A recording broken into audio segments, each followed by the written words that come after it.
is up, guys? Shout out to you for being here. I know for those of you guys who came from my last stream, thank you so much. It actually means a lot to me that you guys are coming in and watching some of the serious stuff that's going on in the world. I know some of you guys know me from Duke the Don, and we clown and we're laughing a lot of manosphere guys. And realistically, a lot of that is just because I want to get people more aware of what's going on around the world, and I do it through comedy by clowning these guys. But what I really like to talk about is stuff that's going on across the world, which is what's going on right now in Ukraine, how that's affecting everyone else. For those of you guys don't know, the Wagner boss, Yevgeny Pregosian, all right, just came out with some crazy news, all right, and which over time it kind of stopped being crazy and then became something else, and now people are calling it other things. But we about to dive into all of that and more. So for those of you guys who came from the other stream, shout out to you. I really appreciate you being here, because like a lot of people just think that we all just like joke around on the other guy on the other channel, but realistically we actually get down to business here,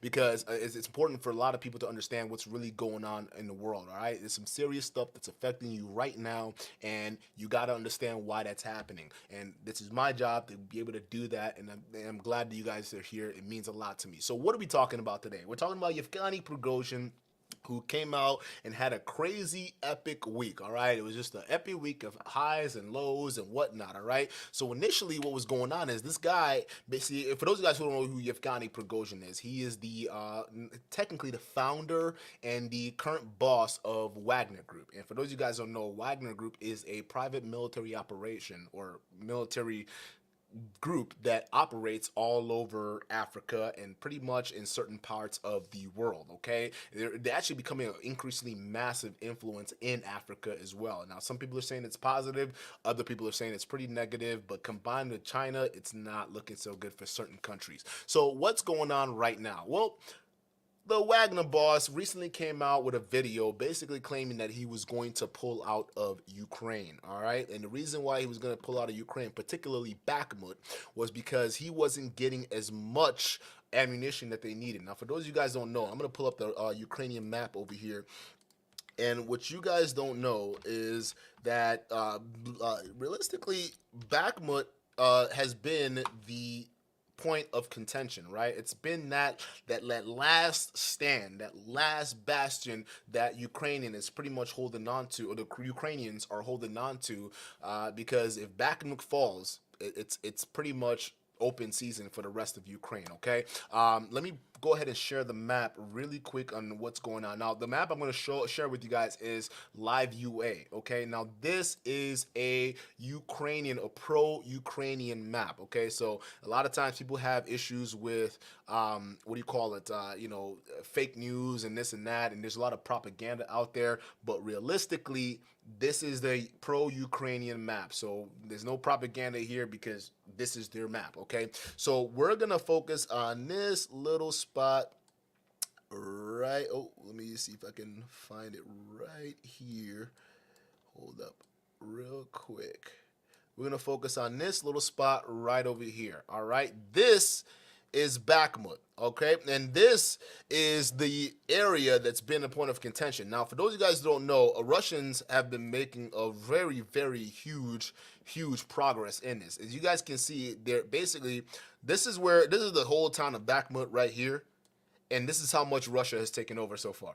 All right, so there's intense fighting. There's a lot of block by block killings is going on right now. Some shellings going on. Some fightings here that's happening. Okay, so Russians are getting pretty close to dominating this entire city. All right, now why is this city important? Because what you guys got to understand is there are a bunch of major roads that you guys can see here, and railways and supply lines that are potentially going to be cut off. And what you guys are going to see later on is Bakhmut is pretty much the last Ukrainian stronghold, major Ukrainian stronghold, before it's open season for the rest of these areas over here. All right. So why is this kind of like a big deal?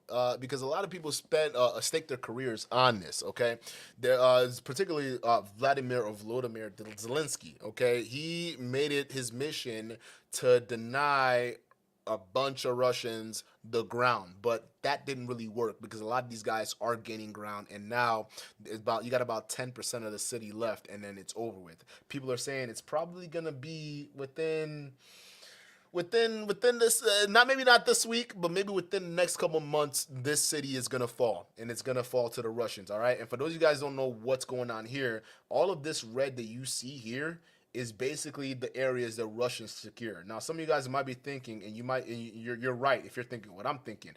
Well, Duke, wait a minute here.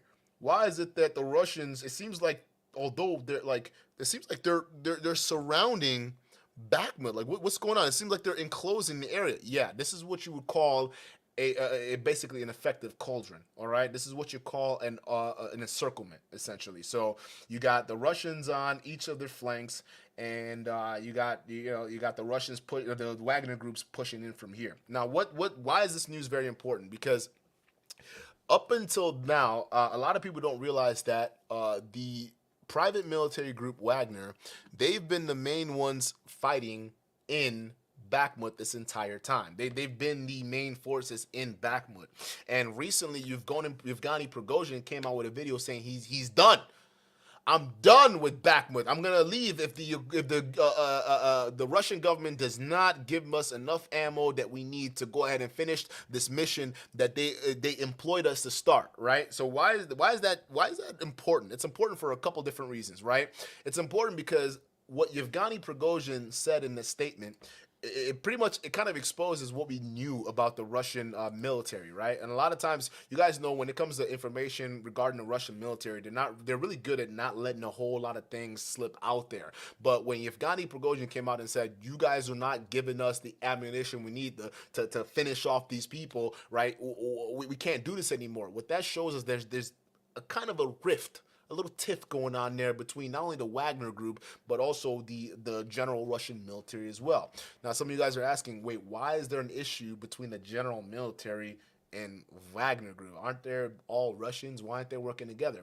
Well, some people would listen. If you believe the media propaganda that's out there, some people are believing that the Russian military are actually fighting with not fighting legitimately, but they're having some kind of beef with the private military group Wagner over what you can call it resources, over maybe entitlements or whatever you want to call it, right? They believe there's just tiff going on.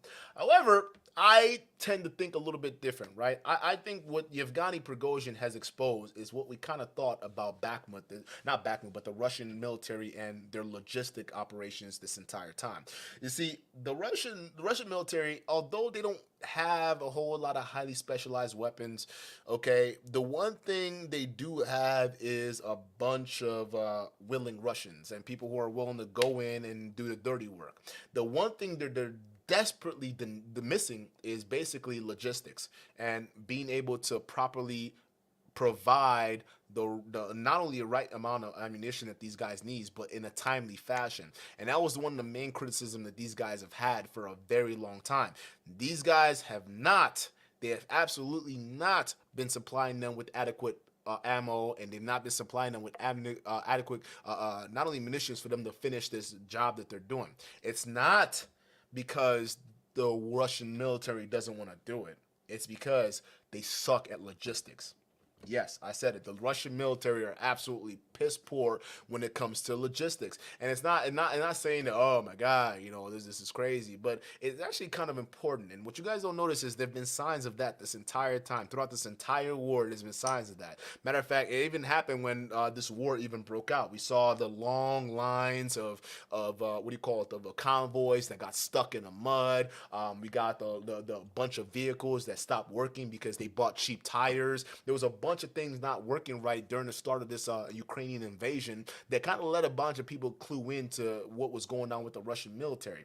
Now, the Russians did their very best to kind of hide all the nonsense and kind of obfuscate from what was really going on, but the truth is the truth. The Russians, a lot of people don't know this, but their military is severely corrupt and it's top down, right? They didn't have enough money to equip their the vehicles with not only the right equipment to them to be functional, but on top of that, their logistics was so piss poor. Like realistically, if you don't have railways or if the weather isn't even great, they're not even able to get the adequate weapons and supplies to the much needed supplies to the troops that are on the front lines. And that was the issue that Yevgeny Prigozhin was facing today. Now there was a video, we're gonna play this video, but there was another one that was pretty gruesome that got a bunch of headlines that Yevgeny Prigozhin did.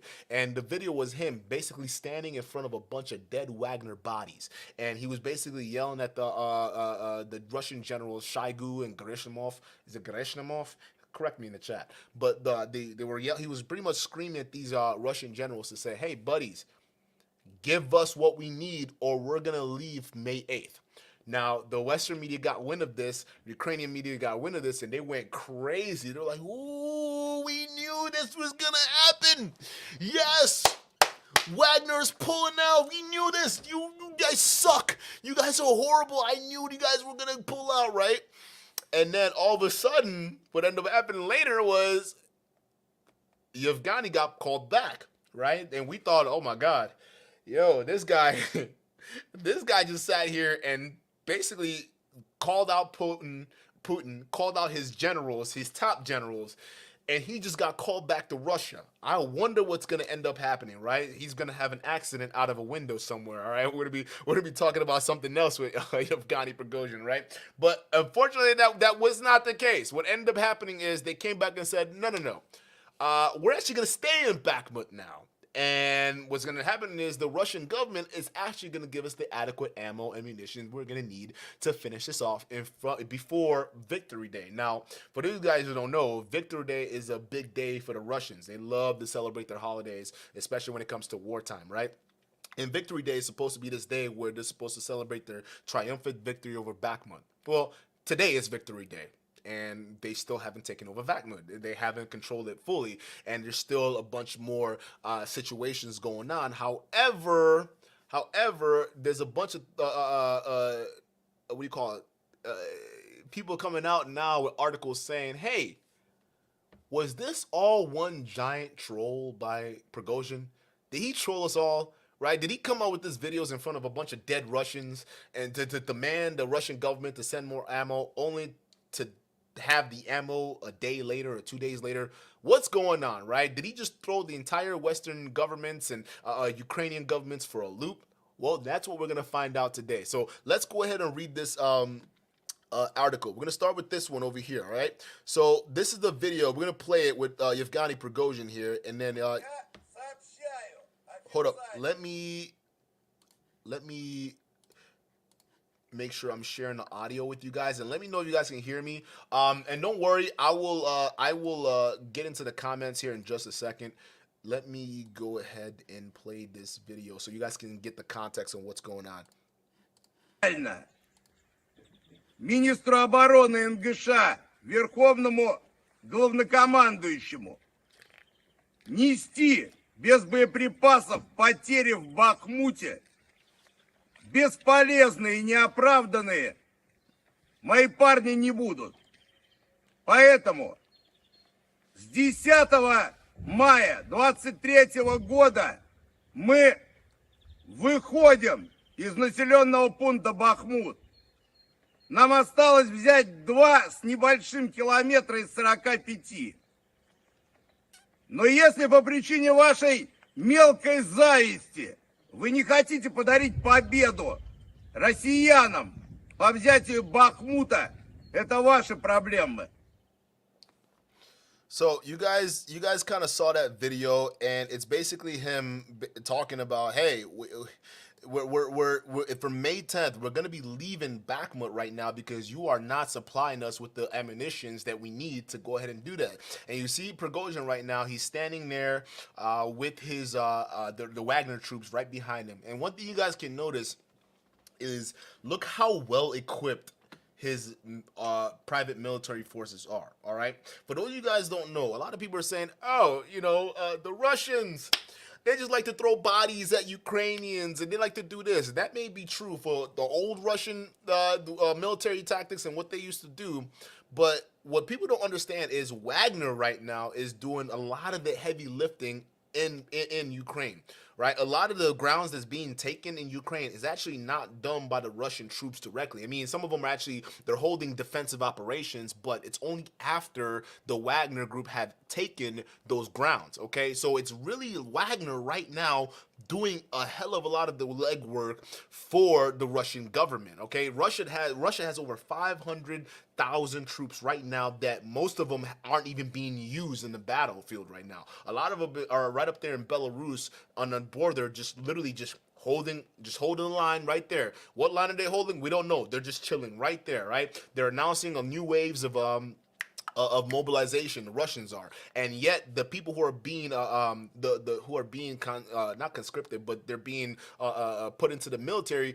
Once they're gone through training, all they're doing is on standby, right? For those of you guys who've been in the military, it's called hurry up and wait, right? So a lot of the real Russian troops, they're in this situation where it's hurry up and wait. So what they're doing is, as the Wagner advances in some of these fronts, what the real Russian military is doing is they're coming in right behind Wagner, and they're pretty much holding the line, okay? So that's what's going on in the battle right now. It's not just the Russian army like a lot of the mainstream media is telling you that's going on. The Russian army hasn't even fully engaged in this war yet, all right? You can make the excuse for the special paratroopers or some of the special operation groups, okay? You can make the excuse for the Russian air support and a lot of the ground support that they're doing with they're performing in Ukraine. Like if we go back to the UA map right now, if you see a lot of these artillery strikes that's happening all over these front lines over here, this is all the Russian military artillery systems that are being used in the war, but not the troops. The troops have not actively been mobilized, and one have to understand or ask the question: what is the Russian?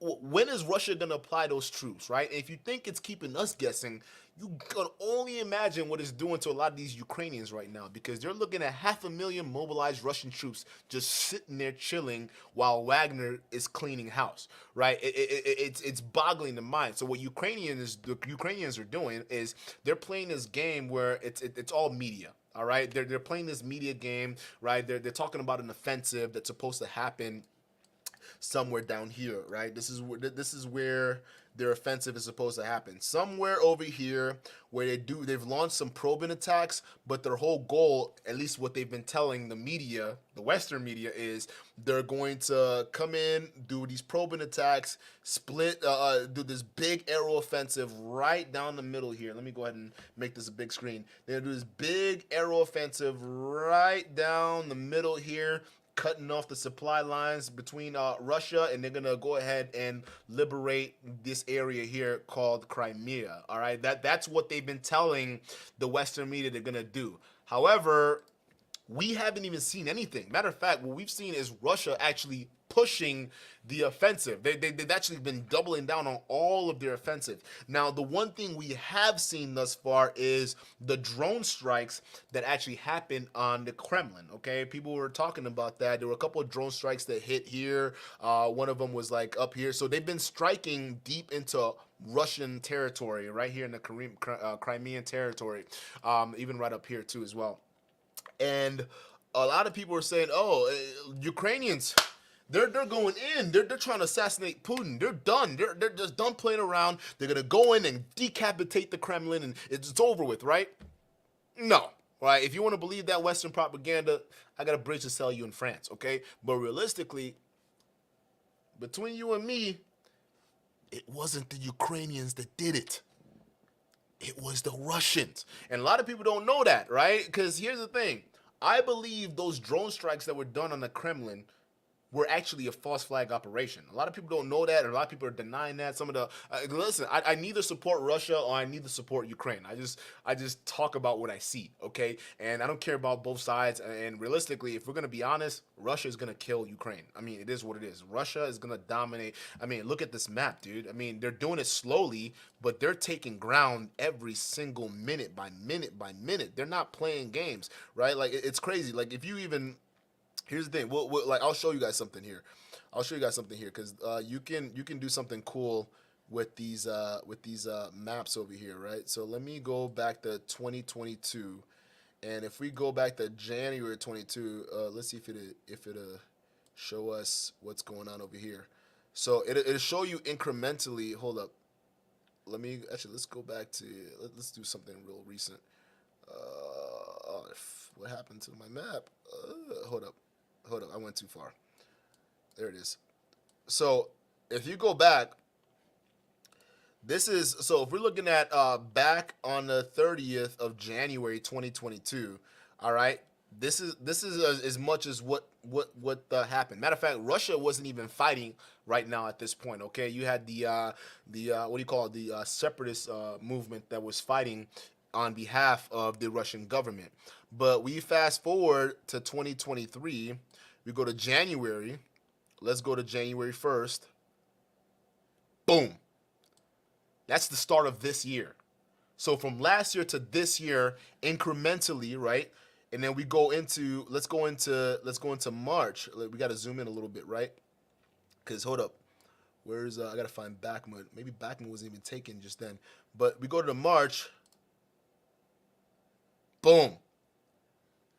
They're incrementally taking more ground. Let's go into April, right? We go into April.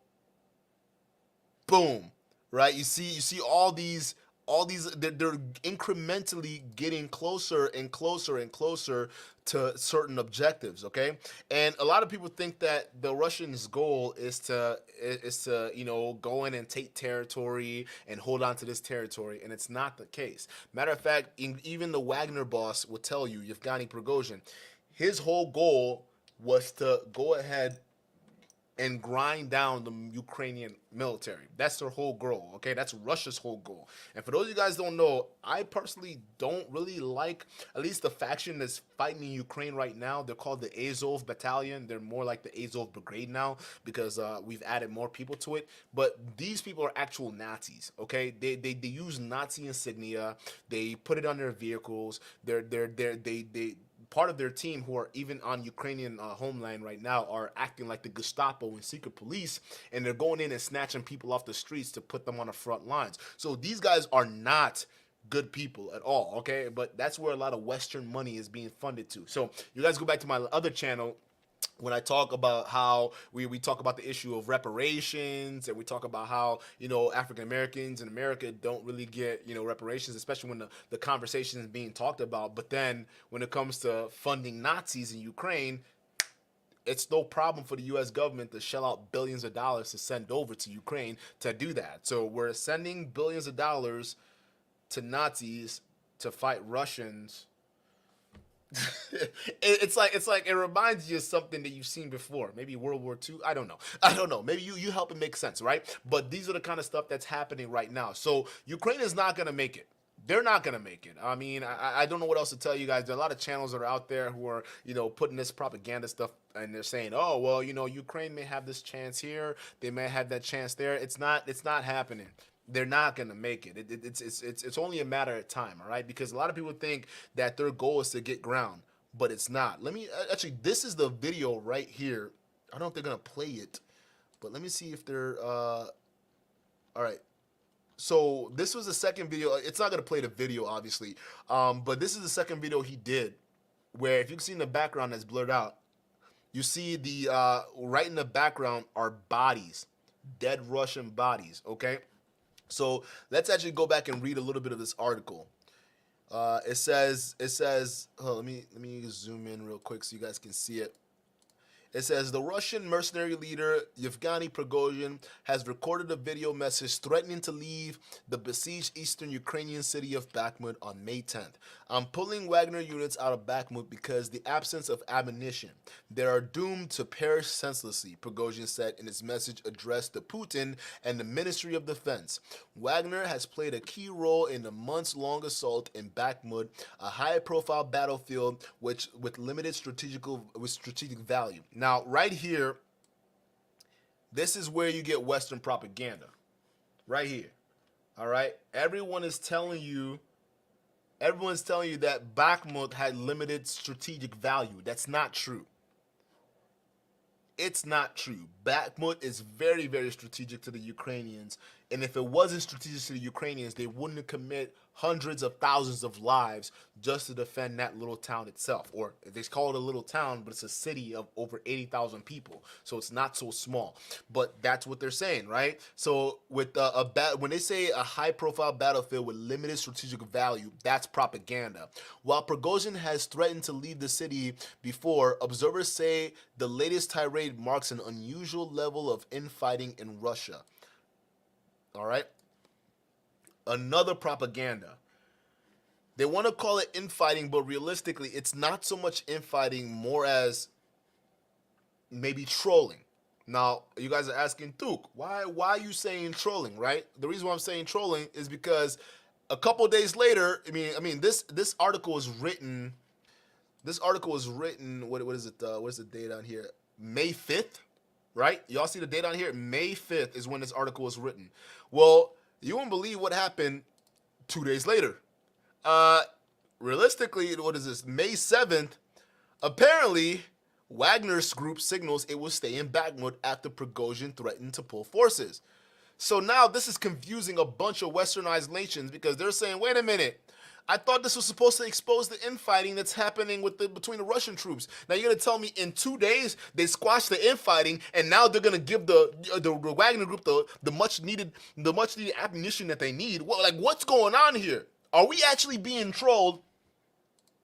Personally, yes, yes, we're being trolled right now. A lot of Western countries, we're being trolled because we're so desperate to win this thing. Whether it's on the media front, whether it's on the offensive front, whatever front it is, we're so desperate to win this that we're going to believe any news, right? So just like we're playing the media game to try to confuse the Russians on when the Ukrainian offensive is going to happen and happen and whatever it is, I think that's what this is right now. They're trying to basically promote the fact that maybe there is a little bit of infighting. I don't think so. I think they're playing this because you can't tell me 2 days later, all of a sudden they're getting all the ammo they need. All right, there's got to be a little bit of trolling, but I also suspect that there's a little bit of truth to that. There's a little bit of truth to that while he's trolling, because the truth is, I believe that the Russians' logistics sucks, and it's been proven throughout this whole entire war. Their logistics is not the greatest, okay?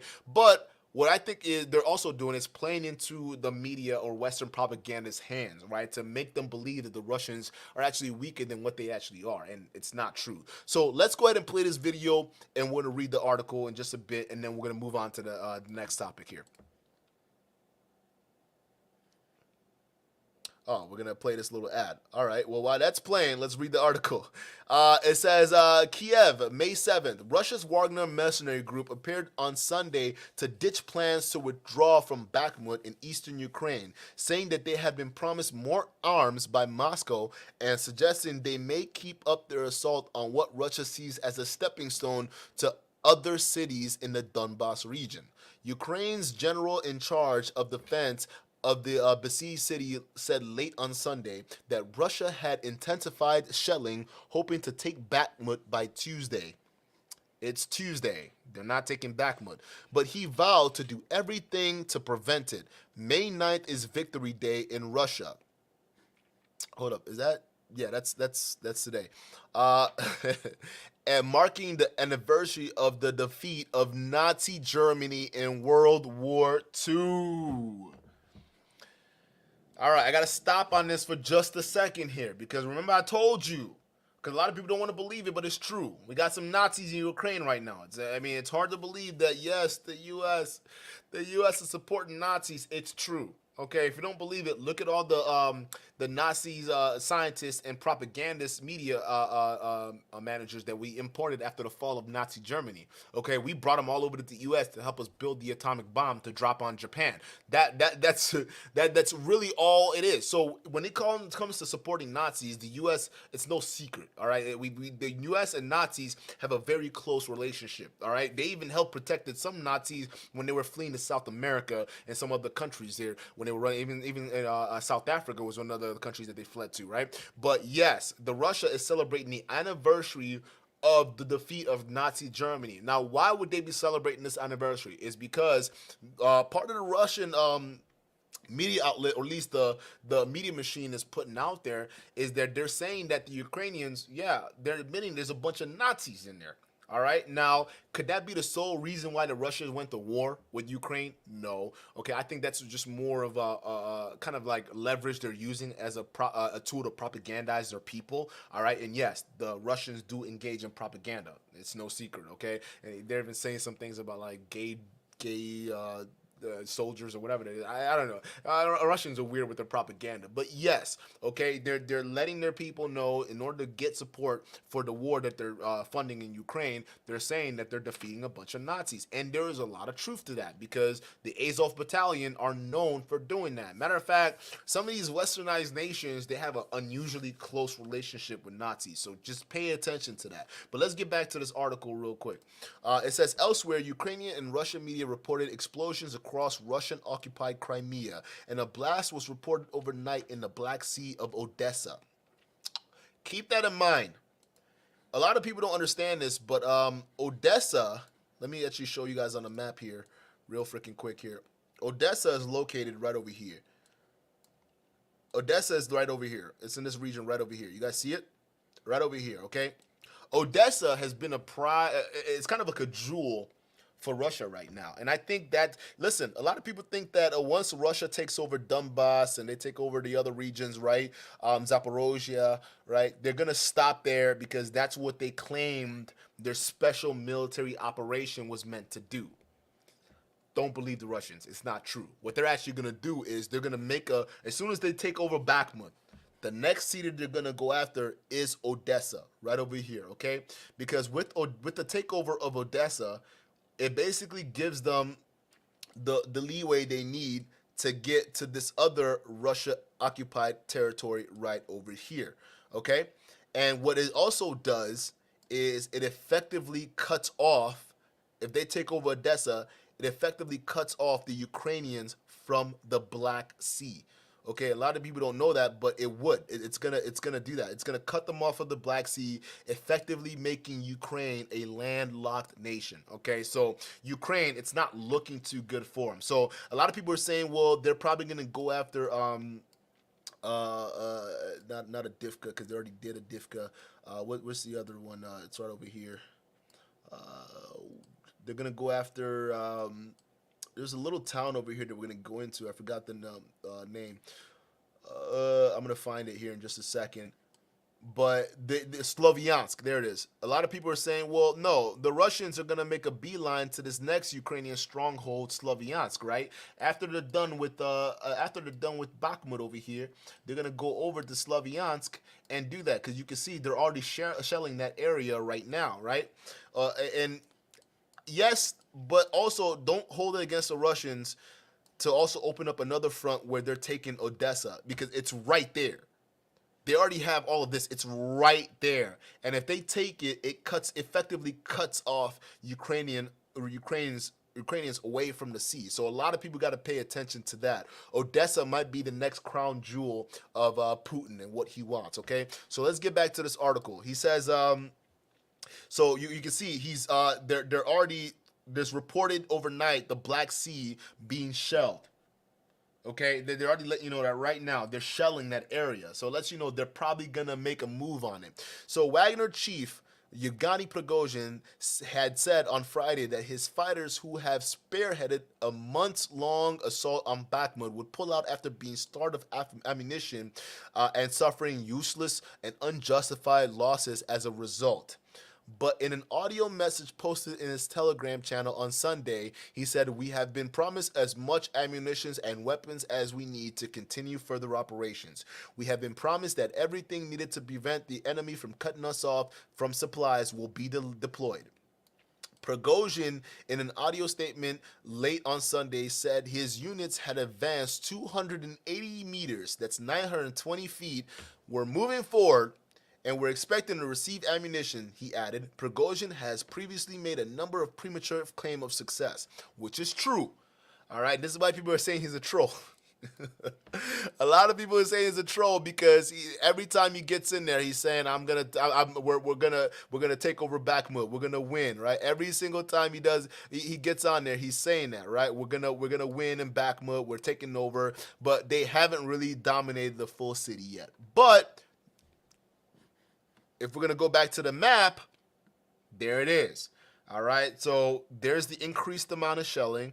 Okay, this is just happening. So Russia is doubling down on the shelling, and you kind of see the areas in which they're shelling right now. There's a police station right over there, and he was saying they just advanced 920 feet. Right, there's more fighting right over here, so they must have meant like right over here. Which 920 feet. That's not a whole lot. That's what you call incremental, right? That's like an incremental approach, right? But it still means a lot, especially when you're dealing with a crew that don't have the ammunition. They're fighting for the ammunition, right? And realistically, they're trying to do the best they can with the little they have. There it is right there. So 900 feet, especially when you're in heavy, intense fighting block by block, is pretty intense. You can't deny that, right? So let's go back to this article over here. He's saying, so they advanced 920 feet. We're moving forward. We're expecting to receive ammunition. He added, Pregosian has previously made a number of premature claims of success. A spokesperson for Russia's defense ministry did not respond to a request for comment after Pregosian's latest statements. No shit, because the Russians are really good at keeping information in-house, unlike other Western sources I know.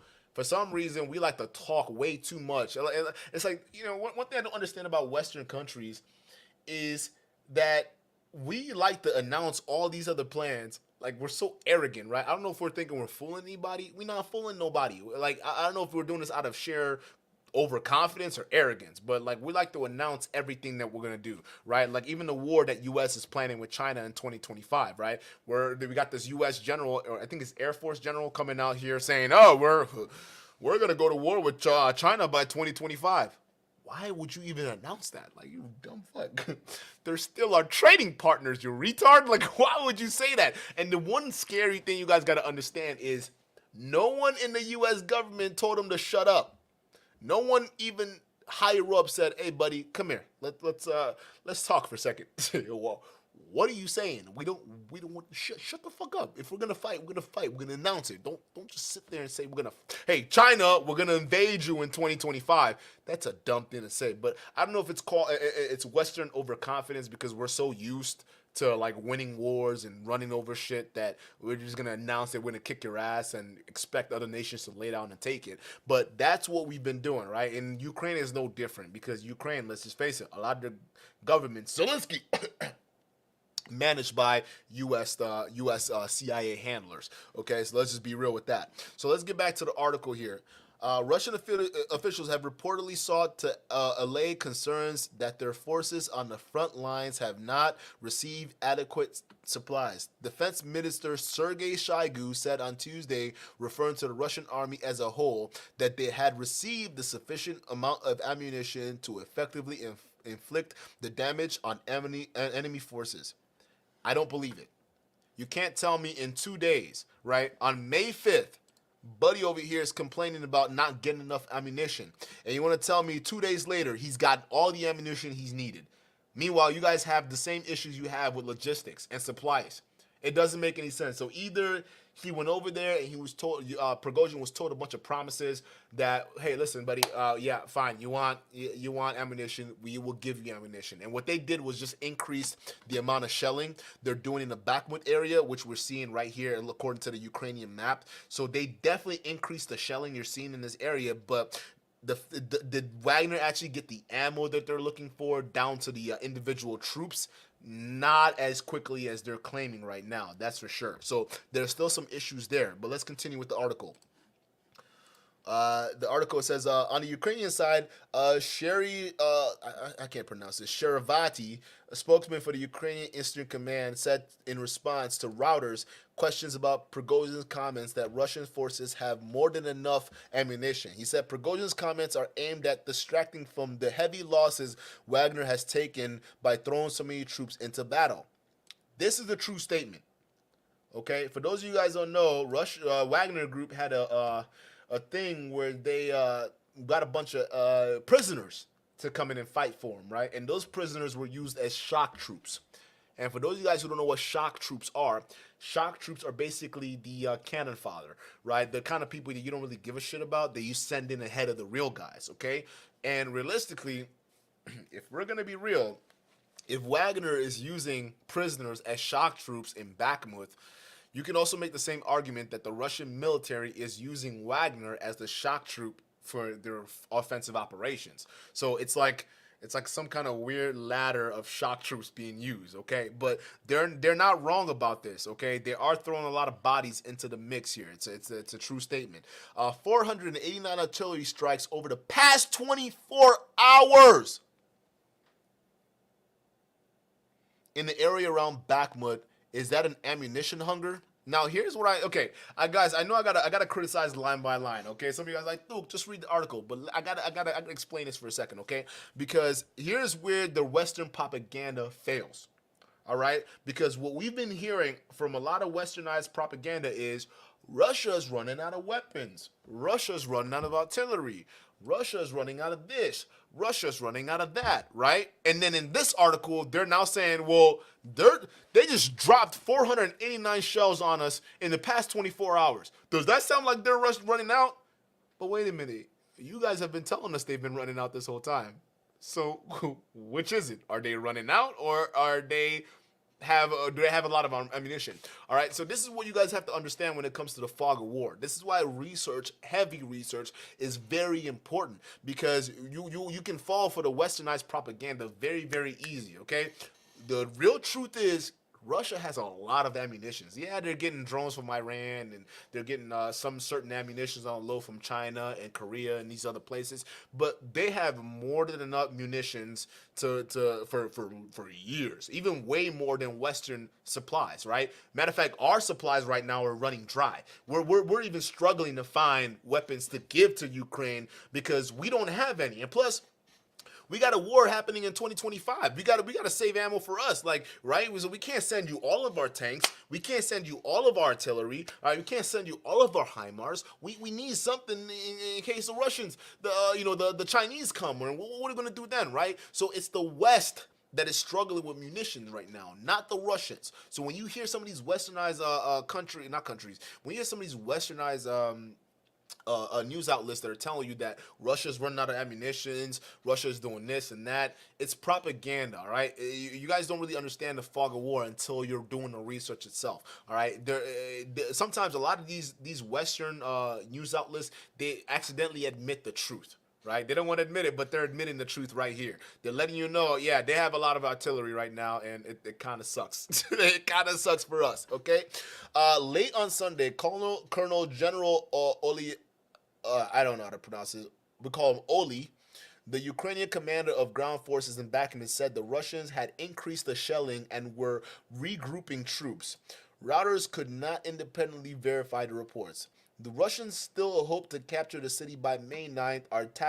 Our task is to prevent this, Surisky said on a telegram after what he said was a visit to the troops along the Bakhmut front lines. Pregosian's threat to pull out of Bakhmut highlights the pressure Russian forces are under as Ukraine makes its final preparations for a counteroffensive backed by thousands of Western donated armored vehicles and freshly trained troops.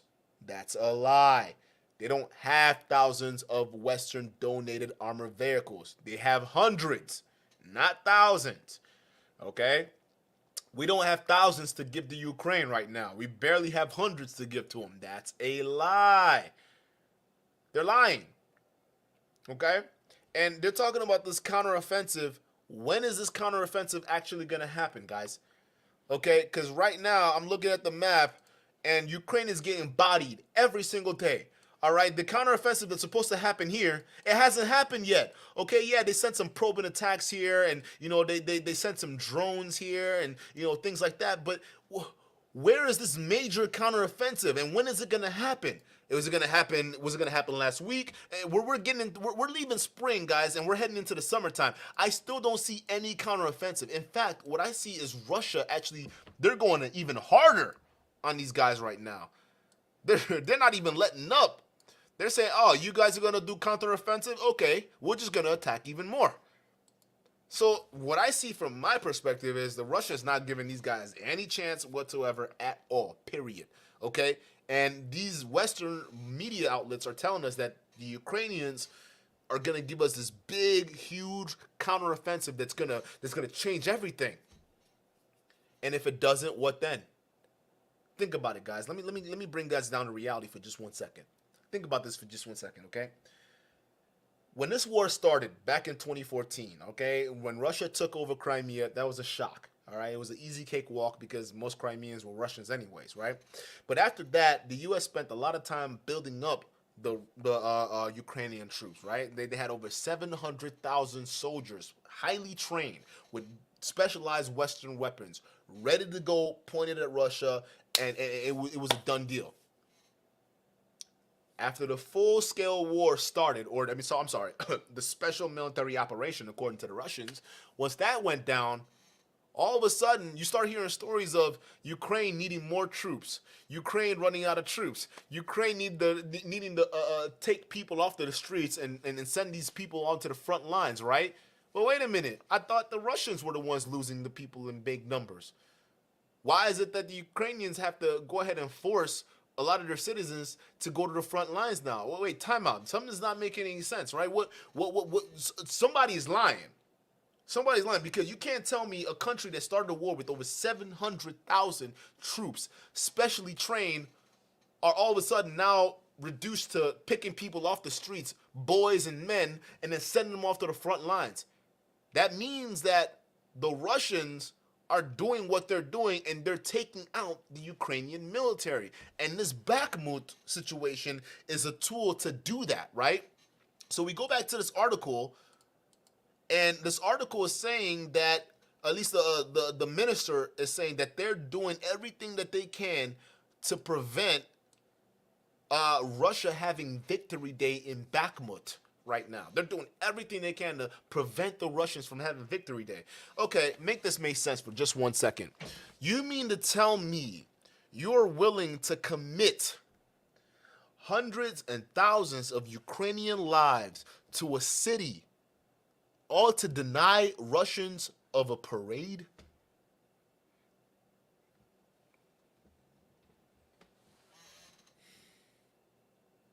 If this doesn't show you that the Ukrainian government is fucked up in what they're doing and how much they don't give a crap about their own soldiers, I don't know what to tell you, because any general, any commander-in-chief that cares about their people, you're not going to sit there and just let your whole entire military get grounded down to a nub, all to protect a town. You got multiple fronts that are opening up around you, and you're focused on this one town. For what? To play a optic game? To play a media game? And some people are like, well, Duke, they had the Kherson offensive, okay? They came in and liberated Kherson. And how many people did they lose then? And what happened afterwards? The Russians walked right back in and took it back. Unnecessary people are dying so Western media can have their propaganda win. You got to understand the reality and harshness of the world right now. Yes, your country is willing to commit you to die just to score brownie points for Fox News or routers. This is war. And these guys know they're losing on the military front, so they're going to have to try to win on the media front. But this is where they trap themselves. Because now, because they're stuck in trying to win this media battle to try to make themselves perceive like they're winning instead of what's actually going on the ground, what's happening is they've pigeonholed themselves. Because now we're talking about an offensive that's not coming. When is it going to happen? We don't know. Where's the offensive? I don't know. And you're seeing them take these tit-for-tat little victories as some kind of win. But at the end of the day, we know who's really winning. It's the Russians. They don't have time to play this media game like we're playing over here in the West. They don't have time to be propagandizing the rest of the world. While we're sitting here pretending that they're losing, pretending they're throwing bodies, pretending they're running out of weapons, they're actually winning. That's why we have to wake up and start to smell what's really going on around here. Let's keep going with the article, and then we'll go to the comments. Okay. So the battle of Bakhmut has been the most intense of conflict, costing thousands of lives on both sides. No, not thousands of lives, hundreds of thousands of lives. That's what's happening right now. And y'all can't say it's this is propaganda. This is Reuters. Okay, this is Reuters. This is as left wing as you can get. Hundreds of thousands of lives it's costing us. Ukrainian troops have been pushed back in recent weeks, but have clung on to the city to inflict as many Russian losses as possible ahead of Kiev's planned big push against the invading forces along the 100-kilometer or 620-mile front line. They've been promising this for months now. There's nothing. Ukrainian President Volodymyr Zelensky said that his nightly video addressed the 9 Ukrainian explosive experts who were engaged in demining were killed in a single Russian attack in southern Kherson region on Saturday. This is the region the Ukraine supposedly had liberated. So tell me this. You guys liberated a region, but Russia is killing you guys in your own region that you liberated? So have you guys actually liberated that region? And how can you demine a region that you liberated?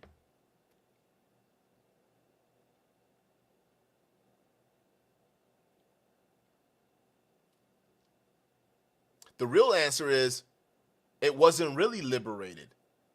The Russians just let you have it. And now they're coming back and they're killing your peoples.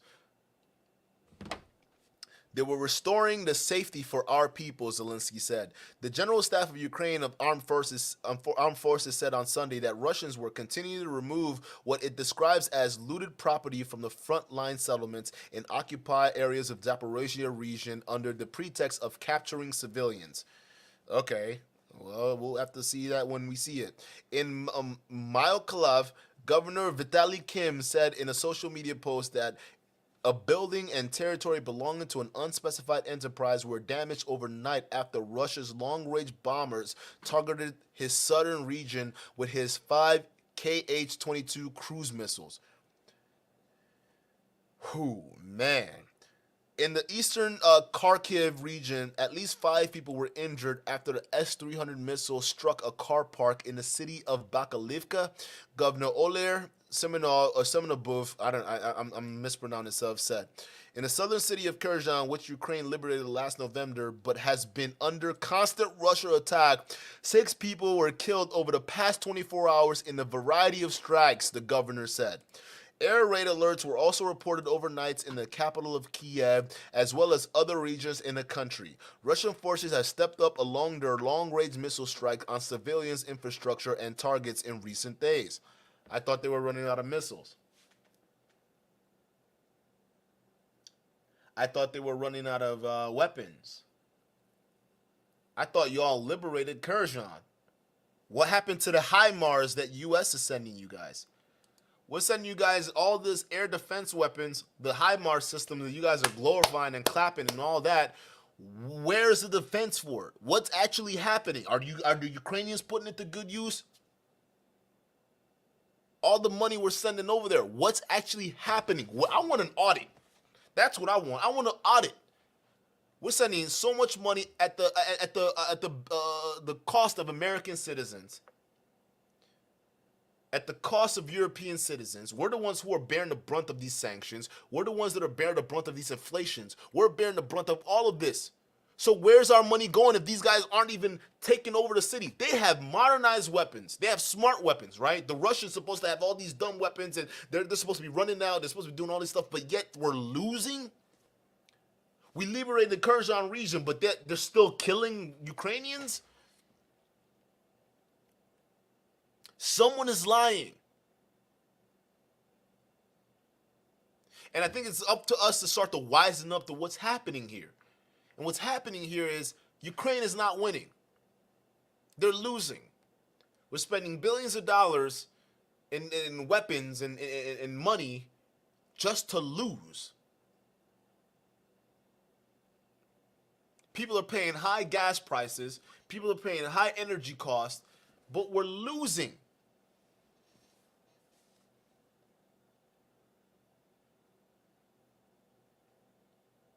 Eventually, people are going to get sick of this. The Western countries, they can't keep funding this stuff anymore. I want to read a little bit more, and then we can go into the comments and see what's going on. So strikes on Russian-held targets have intensified in the past 2 weeks, especially in Crimea. Ukraine, without confirming any role in those attacks, says destroying enemy infrastructure is preparation for a planned assault. Now, notice this. What they're referring to right now is the strikes that happened on the Kremlin, right? And what you notice is the Ukrainians aren't really taking credit for that drone strike attack that happened on the Kremlin, okay? And normally, this should be a big media win for the Ukrainians, right? You guys managed to penetrate the Russian air defense system and strike their buildings. Ukrainians, especially Zelensky, they should be overjoyed right now. They should be happy, saying, "Hey, we have deep strike capabilities. We can go into your country, Russia, and we can strike you where you are." But here in this article, they're neither confirming or denying it. Now, one has to ask the question, well, why would they not confirm or deny it? Because they didn't really do it. See, that's what you guys got to understand. They didn't really send those strikes. It was a false flag operation by the Russians. No one's going to admit it. Hell, not even the Russians going to admit it. But once you guys got to understand, the whole reason Putin got into power in the first place was because of false flag operations.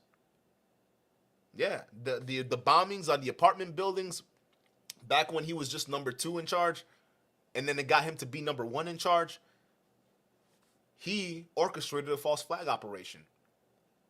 And now we have the same situation going on in the Kremlin, and Ukraine doesn't want to confirm or deny it because they didn't do it. The Russians did. And they're using that as an excuse to not only increase mobilization, but to get more support for the war. Because something big is happening. It's going to happen soon. All right? And not on the Ukrainian side. It's over for them. But Russia is planning something pretty big, and that's coming over here soon.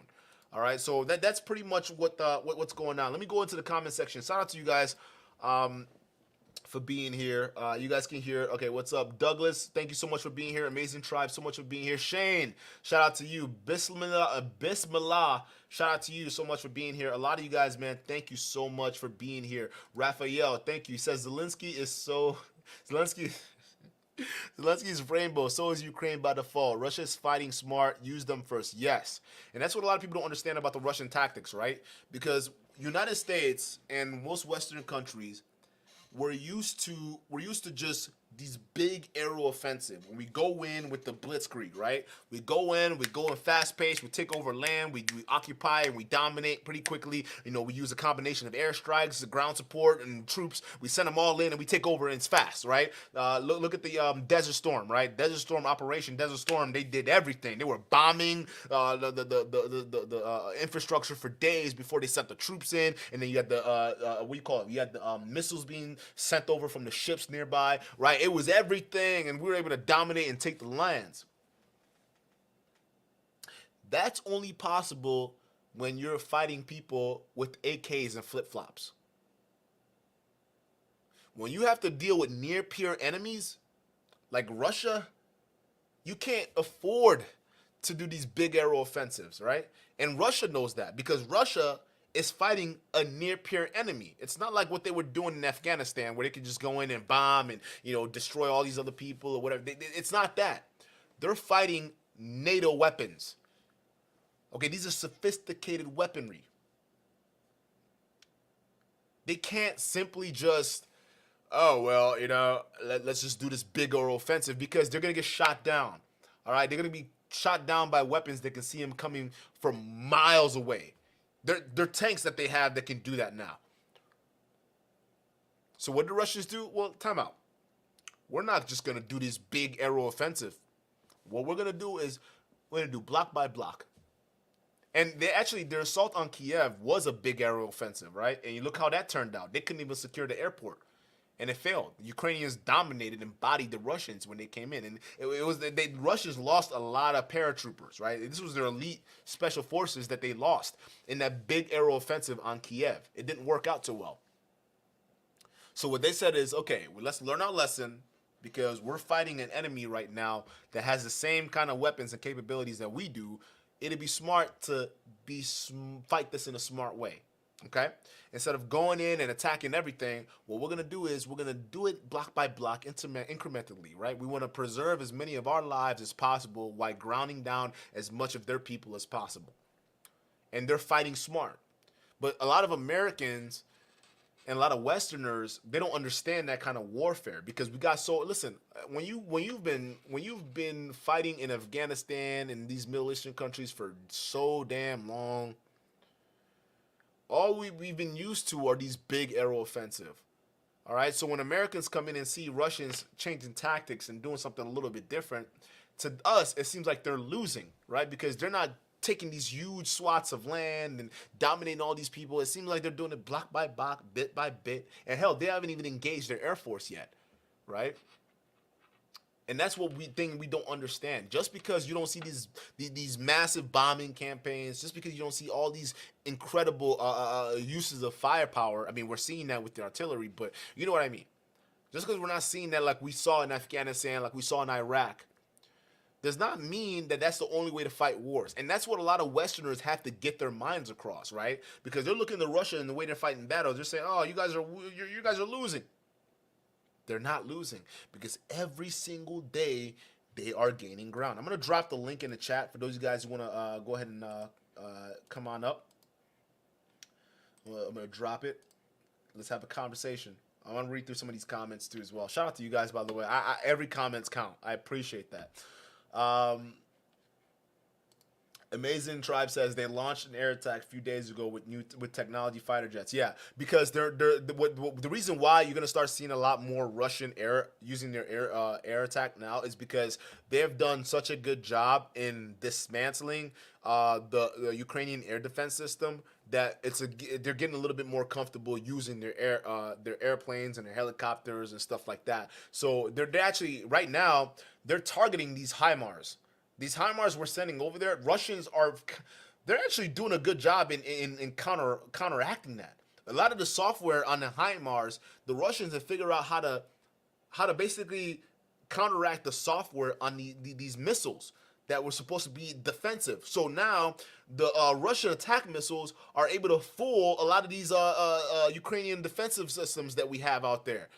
And now the Ukrainians are talking about, well, we need to upgrade the software because I don't know what's happening, but the Russians figured out a way around it. They would help from China, of course, with China. Raphael says Russia has extended their potential borders. Facts. That's exactly what they have done. They have done exactly that, and it's honestly just interesting to see that go down, right? Let's see. Let's keep reading here. Ola, shout out to you. Welcome to the stream. It says the United States has no actual dog in the fight. Yeah, we don't, but we're here, right? And we started this back in 2014. We said, oh, Ukraine, we're going to make promises that you're going to be part of NATO.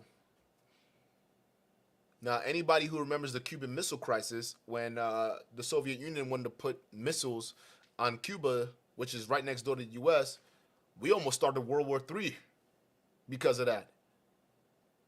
So why is it okay that the U.S. is able to do that with Ukraine, right? Now Finland is officially part of NATO, and now they're going to be putting nukes on the Finland borders. But the Finland's no better. They've already had war with Russia before. They don't want that, right? And Finland's the Finnish people can fight. All right, Finland, their whole military is designed to stop the Russians. Okay, so they put up a goddamn bloody fight against the Russians, but the Russians still dominated. But now they're putting nukes on the Finland border. So there's a lot of things going on here, man. Hitchcock Holler says, Duke the Don, maybe explain how Avos aided the Nazis in World War II. We could do that. We could definitely do that. Hop on. I got the link put in the chat real quick. A lady 747, shout out to you. She says, why is that hard to believe? Trump's dad was a secret Nazi. Yeah.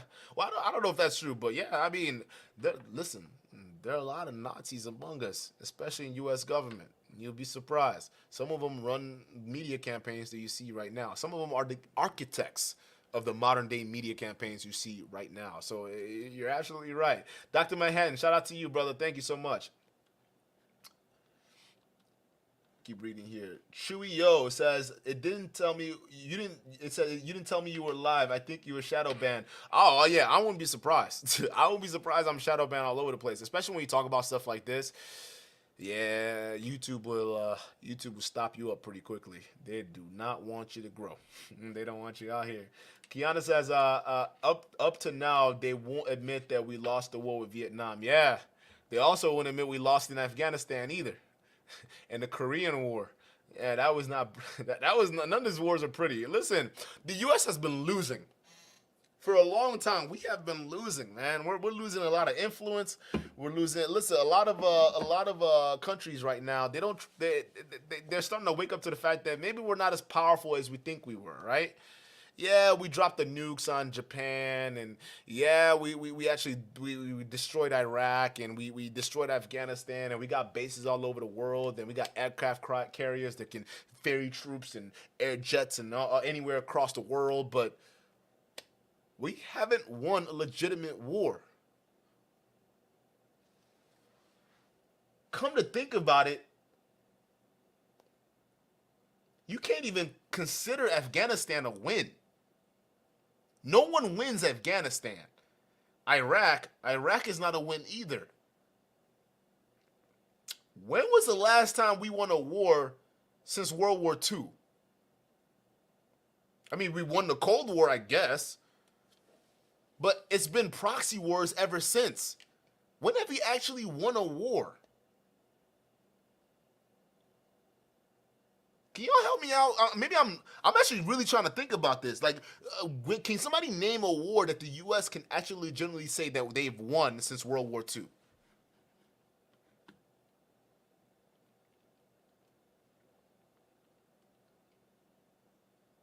I'm still thinking about it. I don't know.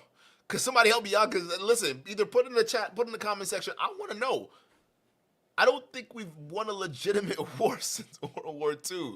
We're still grifting off of past glory.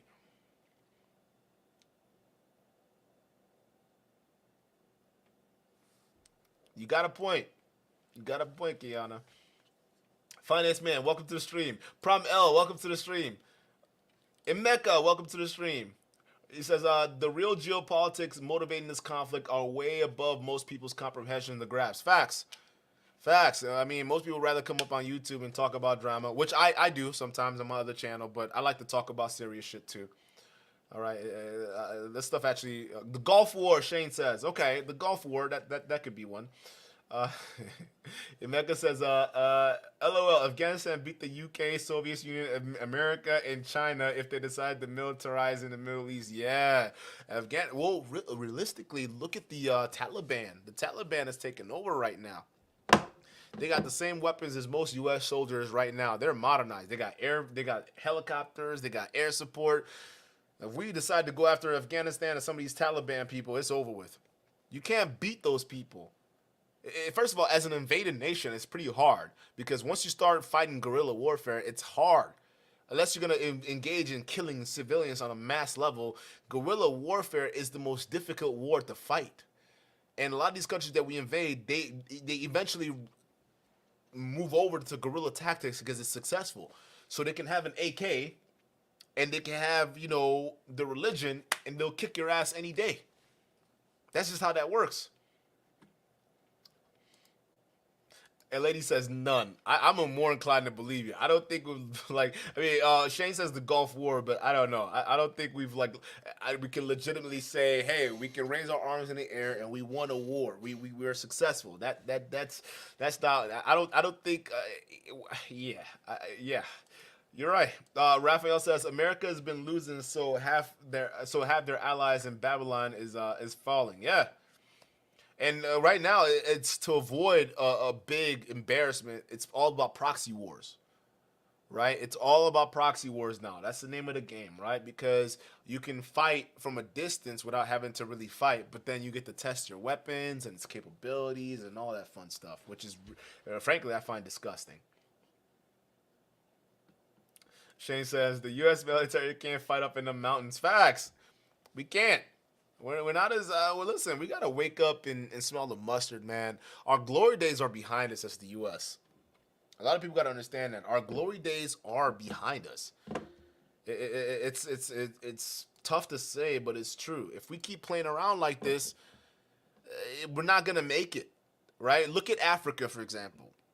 The Western countries are losing massive amounts of influence in Africa. Right? The military is losing influence. You know, their policies are losing influence. And who are we losing influence to? China. Who are we losing influence to militarily? Wagner, Russia. Right? A lot of people are right. What is it? Is it Chad or Mali? Who is? Can somebody help me out? Who was the country that kicked out the French? Was it Mali? No. Mali's got problems. I forgot what the African country kicked out the French Foreign Legion right now, right? So the French are being kicked out. Wagner Group is running amok in some of these countries, kicking out the terrorists. They're spreading into these other countries, right? Let's talk about Sudan, for example, right? The Sudanese civil war that's going on right now. Guess who's funding both sides of the civil war? Russia, right? We're losing influence, and it's not good. Emeka, it's Mali. Thank you so much. It's Mali. He says, keep in mind, though, the fact that they are losing, the embarrassment will bring them back stateside.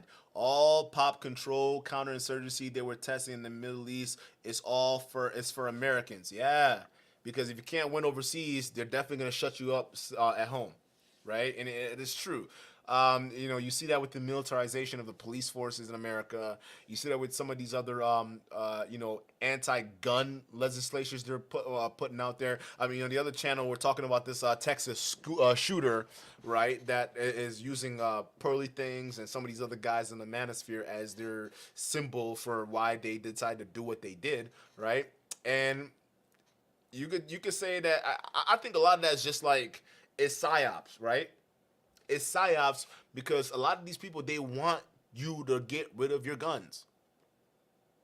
They want you to get rid of your guns so they can. It makes it easier for them to come in and clean house because there's little resistance.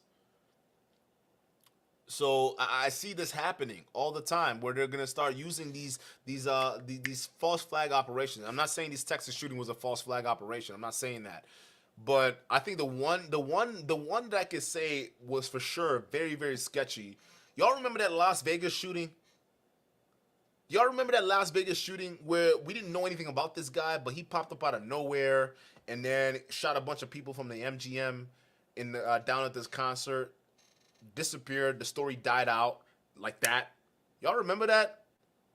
And then right after the story died, a bunch of these Democrats came out and said, "Yeah, whoa, we got to get rid of the guns, okay? All right, AR-15 pistols or, what is it? Joe Biden said a 9mm. He said a 9mm will blow your lung out of your body. Hey, I just so happen to own a 9mm. Where my 9 at? I always keep one on me. All right, here we go. There we go. My boy is saying this right here will blow a lung out of a body. Hey, Joe Biden, go sit down. Go sit down, Joe. You're too old for this. You're too old for this, bro. Like I'm telling you, these guys, if they don't like a 9mm, really, bro, This is what I'm saying. So they're doing whatever they can to get rid of the guns, and now they're talking about like AR-15s and whatnot, right? Because they want to come after that. And I think that them going after AR-15s is just a stepping stone for them to basically come after your pistols next. Right, so and then you start looking at a lot of these shootings that are happening. Right, a lot of these people who are getting these guns and they're committing these mass murder and things like that. It's just nothing else but ammo for these guys to take away your rights. And a lot of people got to start paying attention to that. But yeah, your buddy Joe Biden says this right here will blow a lung out of your body. No, this right here will blow a lung out of your body. Okay, this is 7.62 by 39. All right, you use it at 8Ks. This will blow a lung out of your body. This won't. Actually, this right here might not even blow a lung out of your body. This will just go right through you because, I mean, look at the size of that, right? It's freaking massive. Okay, yeah. People don't know. Your boy's packing a lot. I got all types of toys, man. Don't play with me. Don't play with me. I come up here. I listen. I take my Second Amendment rights very, very seriously. All right. That's why I laugh when people say, "Oh, Duke, you're a liberal. You're such a libtard." Okay, you believe that. You keep believing that. I love my guns, buddy. Don't get twisted. I got big boys for you and little boys for anybody else. Right? I'm telling you right now, if you guys can, go get your guns. All right, listen. Go learn how to shoot. Go learn gun safety. Go learn all these different things because there will come a time where some of this stuff you got the ATF pretty much acting like a not law enforcement agency. They're acting like a legislation agency, right? They're not. They're here trying to legislate pistol braces and all these other things like that. It's ridiculous. Honestly, it's ridiculous, right? You're an enforcement agency, not a legislation agency. Okay, you don't make the laws on braces. You don't make the laws on what's considered the automatic rifle or not automatic or semi-automatic rifle or whatnot. You don't do that. All right, your job is to enforce it. Congress makes the laws. That's what they're supposed to do. Don't do their jobs. All right, so you got to understand the takeover that they're doing. A lot of y'all, if you can, go get guns. Like, if this COVID thing didn't teach y'all anything, things would get real violent when people run out of options. And you got to learn how to protect yourself, protect your families. Go find a range somewhere. Go learn how to shoot, okay? Whether you're messing with little guns, you're messing with big guns, it don't matter. Go learn how to shoot. Go learn how to do something because listen, these governments are not playing with you. Nigeria, all right, that's where I'm from. You're not even allowed to own guns. And guess what? You got these police groups and terrorist groups that come into the town and they kill a bunch of villagers. They kill a bunch of civilians. And why do they feel empowered and emboldened to do that? Because they know the citizens are unarmed and they can't shoot back. So it's like having someone with both hands tied behind their back while you're punching them. You punch them in the face and they can't do anything about it. Right? That's what happens when government strips your guns. The gangs who are going to get guns anyways are going to come in and take your shit. That's just what happens. You're not protecting innocent civilians by removing guns away from the households. You're not doing any of that. What you're doing is you're allowing for gangs, if you're in a westernized country, to come in and rob you because they know you ain't got nothing to protect yourself. Or if you're in a third world country, terrorists are going to come in and kill you because they know you can't defend yourself. It's important, man. Second Amendment is not a joke. Megan says everyone is swatted out down here. LOL. They have a whole cinematic production for a mass event like that, but in real life they only show up 10 deep with SWAT teams to bust up game rooms. Facts. Finance Man says people aren't giving up their guns. You'll be surprised. They got these masked gun turning programs that the government's sponsoring. It's crazy. Raphael says Joe Biden looks like the old man who got eaten by pigs in Silence of the Lambs movie. That's funny as fuck. I like that. He's too old to be doing what he's doing right now. He says that's what Trudeau did in Canada, and they are releasing all those whack jobs to commit the acts from those military mind controls facility in Cali and Colorado. Facts. Because then the people are gonna depend on the government more to protect them, and then when you have the government come into your lives. And guess what? There goes your rights. And it's happening in Canada. It's going to happen everywhere else. Kiana says they want to be able to raise the population down. Yep.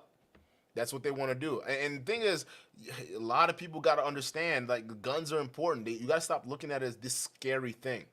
Guns aren't, they're not scary, okay? You live a gun on the table. I'm not going to show you guys what I got, but y'all can hear it, right? You live a gun on the table, or let me get my big shorty over here. All right? You could probably tell what this is by the sound of it. Let me just, it's clear, but all right, you get some of that, okay? Listen, it'll be that much harder for them to do that. It'll be that much harder. But that's what it is. If they know the civilian is unarmed, that's what they're here to do. They'll just come in and take your shit.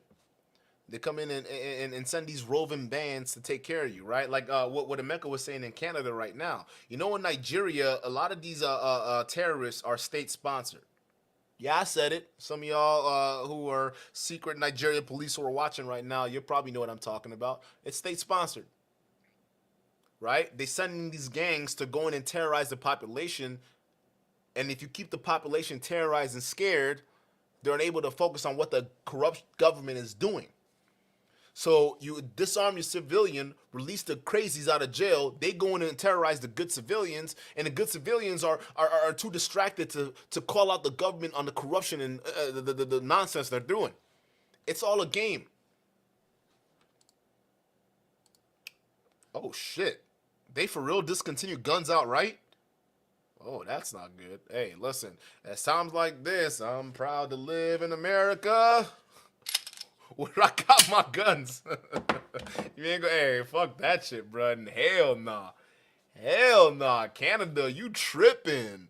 Canada, you wildin' right now. What? Canada's gonna get crazy. You wait till they start importing a bunch of immigrants, because their population is going crazy right now. When they start importing a bunch more immigrants that they're used to, you're gonna start wishing you had more guns. He says COVID in Australia should teach people everything they need to know about a predatory government. Nigeria disarmed Boko Haram running wild, and they can bully citizens with digital naira, mark of the beast stuff. Yeah, Nigeria's. Oh my God! Don't even get me started on this place, man. Like, whoo, y'all gonna get we gonna save that for another episode, for real, like for real. We're gonna save that. I definitely want to do one on programming too. It's gonna come a while from now. We're gonna do a little bit more political stuff, but we do also do programming stuff on this channel too. We're gonna focus on Java. Like I said on my other channel, with JavaScript is going to be a little bit more comprehensive, because you can't learn Java without learning HTML and cascading style sheets like CSS. All right, so we got to know both of those in order to understand JavaScript. Okay, because HTML is kind of like the element that you see. So if you see like a word on a page, or you see a button on a page, right? That's the HTML. You can put that in there, right? And then what cascading style sheet does is it makes the colors it can make the word element on your screen a different color. It can make the button look nice and stylish and whatnot. But in order to get JavaScript involved into it, Java basically adds functionality to all of those. So if you want to click the button and have it do something, that's JavaScript, right? So there are a lot of things that you got that I might even pre-record that video, because the last programming video I did here, we did it live, and you know, when you're downloading and installing and doing that takes a lot of time, and I didn't realize that took up a lot of time. So I think if we pre-record it, we can skip a lot of that other stuff, so you guys can get right to the meat and potatoes of the whole thing, right? So I think that's what we're gonna do with the next one, because Java is gonna be very, very, very, very intensive. But I'm gonna promise to kind of condense all of it into an hour and a half segment. But yeah. Kiana says the gangs and factions are going to rob and pillage when the government fails. Yeah. Look at that. What is that? Not insurrection. What is that thing that happened in Seattle? Y'all remember that? Where you had dude literally was handing out AKs or AR-15s out of the trunk of his car when what was it? When COVID broke out and people were wilding out. What was that? What did they call that? They were LARPing. A lot of these guys were LARPing in that city. It was weird. Where they were like, that's what happens. That's a little picture of anarchy right there. Mecca says, there's a reason why people in France, Europe can only protest in the streets, walk around with hoodies and skinny jeans with rocks and the backpacks. They're not making no waves. They are disarmed. Facts. The governments aren't scared of them. Well, you think, what was his name? What's that guy's name? the Macron, Emmanuel Macron, right? He's right now dipping into the state funds for a lot of these guys, pensions, right? And a lot of these guys are protesting that right now. And what they don't realize is Macron has to do that. Y'all don't have any money left. Y'all don't. So he's got to dip into those funds to fund some other shit, right? And a lot of these guys don't like that, so they're protesting in the streets. Do you think Macron is worried about that? No. He's going to worry about a bunch of protesters storming the government? What? You're going to storm with a bunch of rocks and knives? You know, they have armed guards with guns to shoot you. But they would be worried if a bunch of protesters had guns and they were walking around protesting. See, what you guys got to understand is what the government fears the most are protesters. Okay, because protesters, even no matter how peaceful, it gives rise to a potential insurrection. That's how most governments are toppled. It starts with protesting. When people are out in the streets protesting, if the government doesn't stamp that out immediately, whether using riot teams or using tear gas, whatever they need to stamp that out, it could potentially lead to an insurrection, and they don't want that because protesting is literally the first step to overthrowing a government. A lot of people don't know that. The governments know that. You don't. That's why they hate protesting unless they're using it to their benefit, right? Other than that, protesting is literally the first step to insurrection and overthrowing a government. If you don't believe me, go ask the U.S. and what they're doing in other countries when they're overthrowing political leaders. It starts out as a protest, and then hidden amongst the protesters are people with guns with bullets about this big. And before you know it, they're storming into the presidential house and they're taking over. That's how it works, and people don't really understand how that breaks down. Um, he says, "I know the struggle. My pops is an Igbo man. Igbo Quinn." Shout out to my Igbo people. But yeah, I put the link out there. I don't know if you guys saw it, but no one has clicked it. So I'm going to go ahead and call this a wrap. This was a great show. Shout out to you guys so much for being here. I really appreciate that, man. It means a lot to me, man. You guys are here. You're listening to what I got to say, and it really does mean a lot. Because I have channels like this all over the place where I just sit there and I talk to myself sometimes. I mean, I was talking to myself for the longest time, but like now we got a bunch of people here listening, and it means a lot to me. So we definitely gonna keep this up because I'm gonna try to put as much focus, maybe not to the level. I don't know if I can maintain it like I'm doing my other channel, but I'm gonna try. Actually, I'm gonna see if I can actually. I'm gonna see if I can do this. I'm gonna really put it because if I really think we can get somewhere if we put that same level of effort. It's just that there's a lot more things going on in my other life right now. It's crazy, but yeah, I really appreciate y'all being here, man. You could really be anywhere in the world right now, spending your time on literally any other content, but you're here on this microscopic channel with this guy with a 5 head talking about guns and war and all that stuff like that, and that definitely means a lot to me. So shout out to you guys. I'm gonna definitely catch you guys on the next stream tomorrow. I'm gonna be streaming on my other channel, Duke the Don. For those of you guys who don't know what that is, it's a channel where I basically clown manosphere people. It's funny, but it also gets serious as well because a lot of these guys they're preaching for eugenics now, which is where we've gone to. There's a guy who is a white red pill leader. His name is Royal Tomasi, and he wants to go ahead and advocate for men getting vasectomies in their 20s. I mean, it's damn near eugenics, bro. It's crazy, right? It's some irreversible thing in their 20s, and the argument they're using is, oh well, vasectomy you can always get it reversed. Yeah, but the longer you wait, the worse it gets. So it gets bad over there. But we clown those guys over there, and it's all in good fun. But I really, this actually right here is my bread and butter. I love talking about this stuff. But I really appreciate you guys being here. The next one we're going to talk about, we're actually going to focus more on Africa. We're going to focus more on Burkina Faso. All right. For those of you guys who don't know Burkina Faso, it's a French, kind of like a French speaker. It's a French speaking country in Africa. All right, they're right next to Nigeria, and right now these guys are having problems, and they're having problems with terrorists.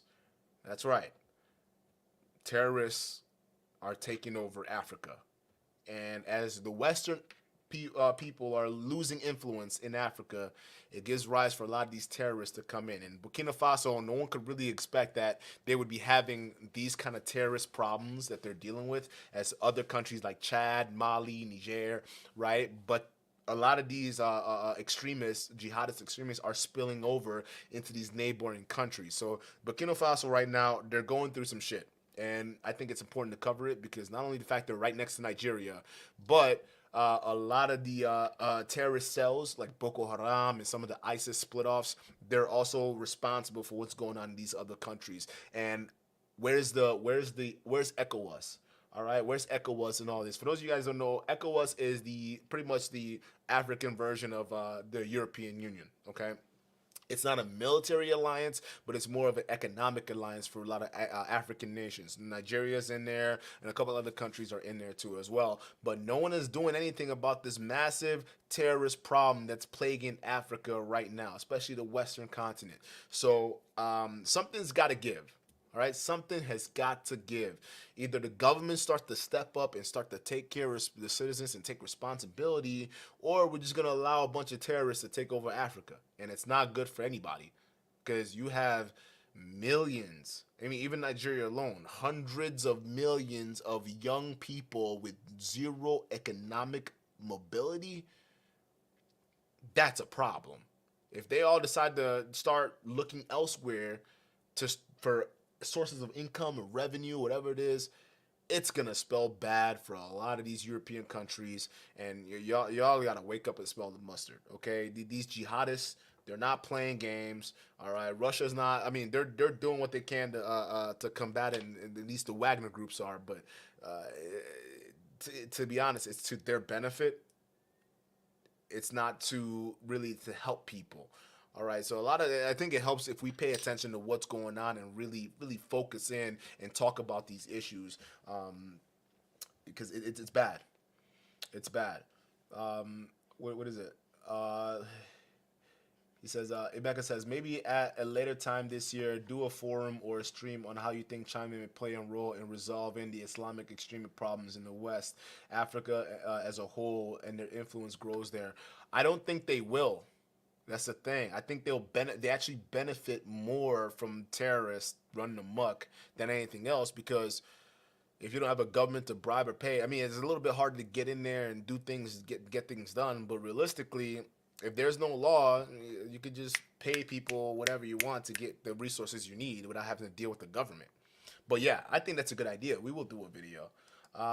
He says they're making a mess in Mozambique too. Yeah, it's bad.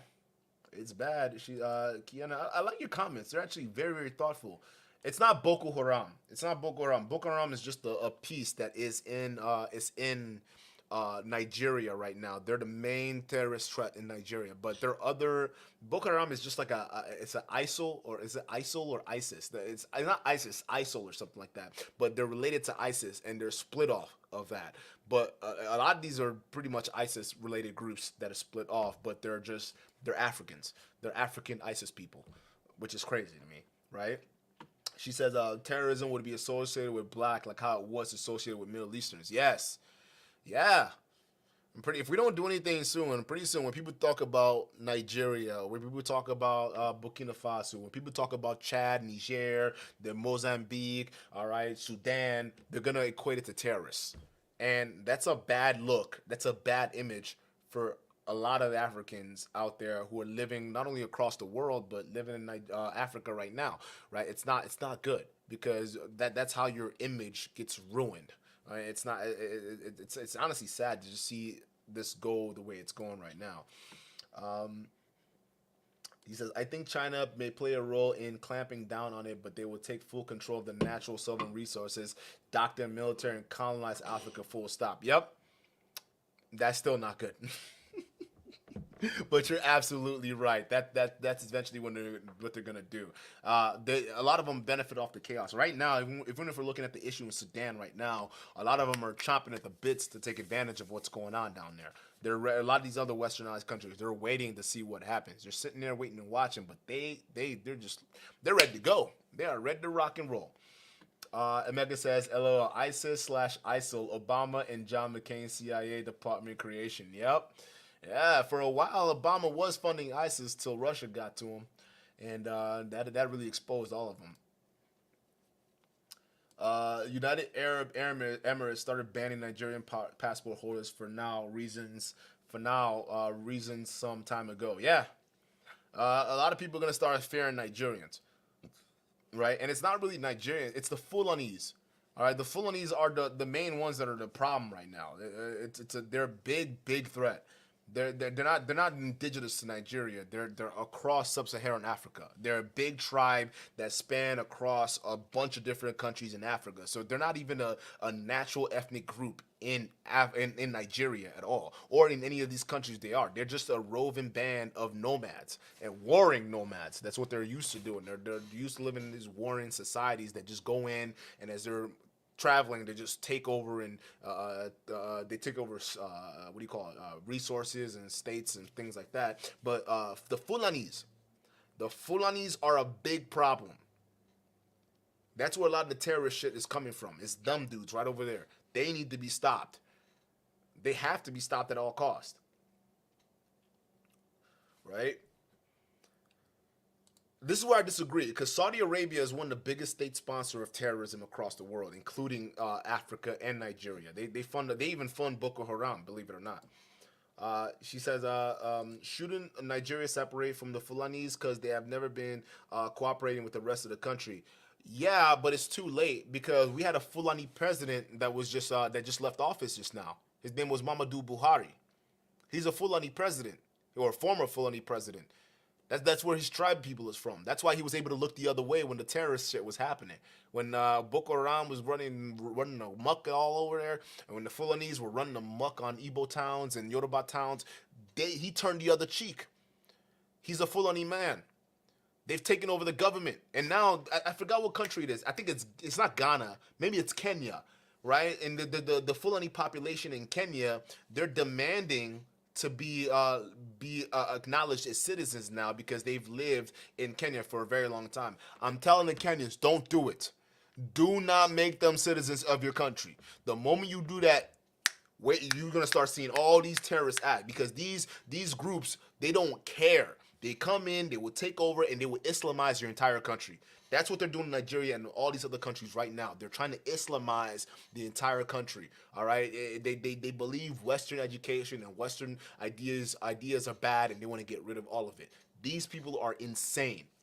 And Nigeria can't separate from it, because unfortunately it's too late. We've had that marriage between them and our government. We have that marriage now. They're in our military, they're in our police forces, they're so integrated in our society right now, you can't tell a northerner from a Fulani at this point.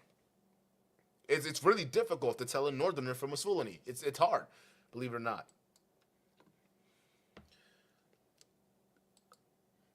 Kiana, are you Nigerian? Because you seem like you know a lot. I like this. I like this.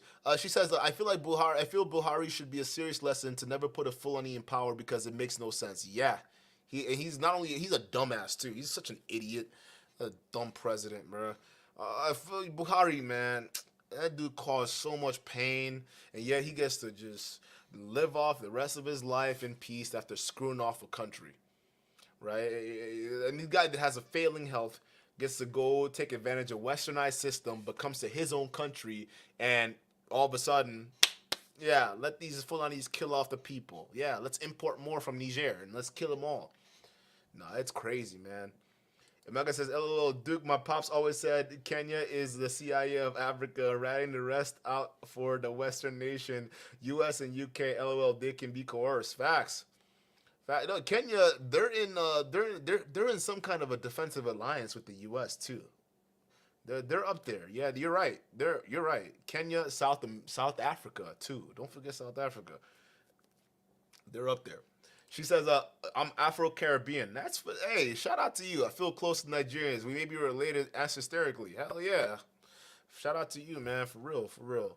Nah, Buhari destroyed a lot. I can't stand that dude, man. I hope he lives the rest of his miserable short life, whatever that may be. He destroyed and killed a lot of people. Screw that man. He's responsible for a lot of displacement. Buhari. Maybe I should do a special episode on him alone. Because a lot of y'all don't realize he used to be a military supreme commander of Nigeria before he got overthrown in a coup. And then some other guy came in. But then when we moved on to civilian rule, they elected him as president. And he did the exact same bullshit. They threw a coup on him the first time when he was supreme governor, or not supreme governor, supreme military commander. So this guy is just bad news through and through. All the people associated with him are bad news. They need to go. They have to go. All right. There needs to be a new day in Nigeria. That's for sure. Yeah, Tindumbu. Oh fuck that idiot. It's my turn. He's too old. This man is gonna die in office, man. Tinubu is the most corrupt man in Nigeria, right? He's the most corrupt guy. I don't think Nigeria is gonna change under him. If he doesn't die in office, Nigeria is not gonna change. You're gonna see the basic status quo. The terrorists, and we're still gonna have insecurity problems with the terrorists. It's probably not going to be as crazy as Buhari, but it's still going to be there. We're still going to have the economic issues that are going to be there. There's still going to be a lot of problems. Tinubu is not going to fix anything. You saw his campaign. He didn't run on any platforms. Matter of fact, most of the guys running, except for Peter Obi, none of them really had any platforms to run on how they can fix Nigeria. None of them did. Just being real, no platforms. Tinubu's platform is, it's my turn. Now it be my turn to be president. Now I go to be president today. And he's president. What is he gonna do? How is he gonna take care of people? We don't know. Although people are saying he's a businessman, so maybe he might apply some of his business knowledge. And I'm like, where you get that from? This nigga's been stealing from the Nigerian people for years. What businessman? Yeah. Kiana says, yeah, please, I would love a special on Nigeria. I follow everything Nigeria closely. Facts. Then we're gonna do that. That's what we're gonna do. She says, then the Fulanis will be back in power due to the vice president. Yep. That's what they're waiting for. Tinubu is just that placeholder because they don't want someone like Peter Obi to get in there, right? Because if Peter Obi gets in there, it complicates plans. But if they put Tinubu, he's going to be sympathetic to the northern group, and he has to pick a Muslim person on the ticket, which I think it's bullshit. We got to stop this tribal bullshit. Enough's enough.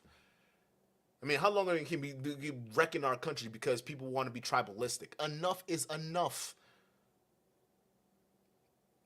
I'm sick and tired of this bullshit, man. These zoning things, it's got to stop. We need to start picking the right people for the job, not because they're from a tribe. They're from the north or from the south or from the west. Enough's enough. It's this tribalism shit that's killing our country. And believe it or not, it's not the younger population that are doing this. It's still the old guards. That's why a lot of us young people who feel passionate about this, we need to start coming together and ousting these people. Eventually, there probably is going to be a revolution. There's going to be a second revolution coming. Once the Fulanis take over again for the second term, the rest of Nigeria who are sick of it, they're going to stand up. And literally, you're going to see what you're going to see in the near future is you are going to see a country that's pretty much ripe for revolution. And hopefully we have a leader at that point in time when it comes that's able to steer us in the right direction. Otherwise, I fear that we may not even have a country called Nigeria in the next 7 to 10 years. I'm actually being deathly honest with you. It's not going to happen in the next 7 to 10 years because these people are going to ruin it if the youth don't stand up and put a stop to this. We almost did with the SARS when we wanted to end SARS, the police brutality that was going on in Nigeria. We almost had it. Unfortunately, corruption got involved and the movement died down. But we are getting close to another revolution. And this revolution might actually lead to a civil war. And the civil war is going to be between the North versus the South all over again. And this time, there's not going to be a northern alliance with the Yorubas like we did last time. That's not going to happen this time because even the Yorubas are being persecuted. They're being killed. Last time we had a civil war, it was everyone else versus the Igbos. The Igbos were killed in droves. Hundreds of thousands died. Millions starved. This time, after what Buhari has done, after what the Northerners are being allowed to get away with, the Yorubas are sick of it. The Igbos are sick of it. Even some of the Northerners are sick of it. This next revolution will be a damn near bloody revolution that will decide the fate of Nigeria. And it's going to come within the next 7 to 10 years. That's my prediction. The next 7 to 10 years, you will see it. and it's gonna be a coalition within the southeast, the Igbos, the southwest, the Yorubas, versus the north.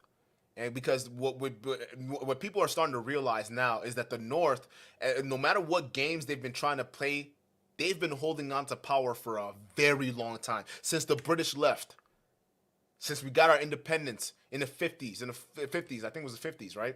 When we got our independence, the Northerners have been in sole control. They've been dominating every aspect of our political sphere. And a lot of people are now slowly starting to realize it. Yeah, they give a little favors to the Yorubas and they throw crumbs to the Igbos. But now, after Buhari's regime, and then the next regime after Tindumbu, what people are going to say is, hey, wait a minute now. Enough's enough. Like, Northerner or not, we can't, you guys can't keep doing this anymore. And it just takes that right person to build the right coalition with the Southwest, the Yorubas, and the Igbos. Because the Igbos and Yorubas are actually closely aligned in more values than the Northerners, realistically. Yorubas and Igbos are closely aligned with each other than the North. North is like completely different. Because not all of Yorubas are Islam, right? You got like a healthy mix there where some of them are Islam, some of them are not. But majority of them, I won't say majority of them, but like a good portion of them are Christians or Catholics. We're not an Islamic country. And these guys are trying to turn us into an Islamic country. There's going to be another revolution. There's going to be another war. And I think this time the North is they're gonna be surprised about what happens, and they're not gonna like what's gonna end up happening next. Because what happens next, they're gonna see such a drastic loss in power. It's not even funny. Because once the North, because realize, if you guys understand the geography of Nigeria, the North doesn't have any resources. The South has the oil. The South has the vegetation for the farm. The South has everything. We got the ports where the ocean is. The North has nothing. But they dominate the southern regions. They take over the resources. Why? Because they don't have anything. Once the Yoruba start to wisen up, and the Igbos have already been wised up already because we got killed. When we started, we were the whole reason for the first civil war. So we already wised up. We know. We're not falling for this bullshit. We're waiting for the Yorubas to wake up. We're waiting for our Yoruba brothers and sisters to wake up from their slumber. And some of them are waking up right now and realizing that they're being persecuted by the North, by the Fulanese. The Fulanese are the problem. And once the Yoruba wake up, once you awake the sleeping Yoruba giants, the Oba nation, once you wake those people up, the Northerners are gonna really have a problem. And if they don't capitulate to the demands of equality and fairness under the law, they're gonna lose, and they're gonna lose badly because their people are uneducated. Their people don't have the resources. Their land doesn't have the resources like that. There's a big problem happening. So once the Yoruba nation wakes up from their slumber, they wake up that sleeping giant. The Igbos are already awoke. We're awoke, but we don't have the power. We've been stripped since the first Civil War. We got stripped of all of our power. We still got our spirit, but we got stripped of all of our power. We're waiting for our Yoruba brothers to wake up. Once they wake up from this nonsense, you will see a different Nigeria. I promise you that. I promise you that. Emmy says, then the Fulanis will be back in power due to the vice president. You're right. You're right. Rebecca says, I saw the SARS ordeal. Sheila Jackson Lee was over there trying to lobby for more U.S. military joint involvement over there. Yeah, I don't know if we want the U.S. military involved, but we definitely need some U.S. resources. Not in terms of foreign aid, but we got to start. There's some places. Listen, I got a few ideas. Right? I'm not saying anything, but I got a few ideas where we can use United States military resources to be able to help out to combat this problem. But it's gonna take a combined effort. We need those other groups to wake up. She says they are warlike and not builders. It's not productive. They've never built anything. Those Fulanis don't build anything. They just take and jack resources. Amy says the North are too powerful. That's the problem, especially the military, because we allowed them to get there. But we have militias. There are militias out there that are not Northerners or Fulanese, We just have to organize. There are a lot of things that we can do, right? You're right. They are too powerful. They got the military. They got the police forces. They got secret polices everywhere in these fake ass universities that are out there, like Sokoto. They got all these people out there. But if we organized, again, we have to wake up our Yoruba brothers because they're the only ones that are preventing us from really clapping back the way we need to clap back. Once our Yoruba brothers wake up, I think these guys are really gonna have they're gonna have a problem on their hands, really. James Lash, shout out to you. Welcome to the stream. Says, tell me about Sani Abacha. Oh, that corrupt fool. Did he die with like a bunch of with like some prostitutes or something like that? Yeah, that guy's crazy. Sani Abacha was an evil man. He was an evil, conniving dude too.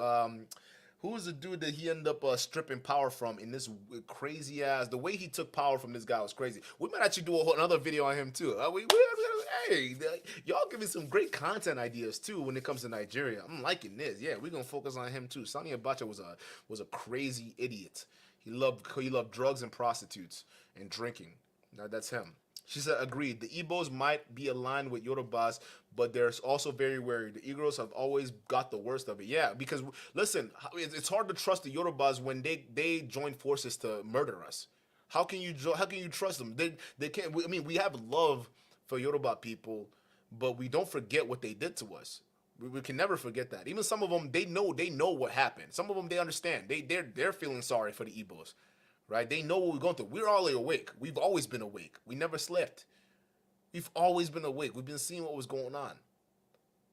We're just waiting for our Yoruba brothers to wake up, but they're gonna have to.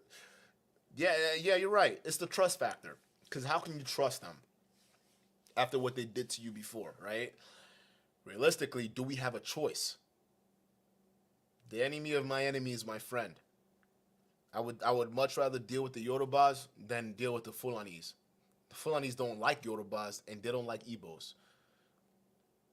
I think Yorubas need to start waking up, but they have to really get hit hard. The Yorubas have to get hit hard.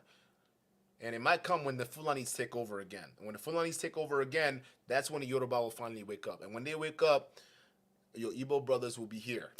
I'm not saying we're probably going to dive headfirst in, because we got to be wary. We got to watch what's going on because the lack of trust is there. But, yeah.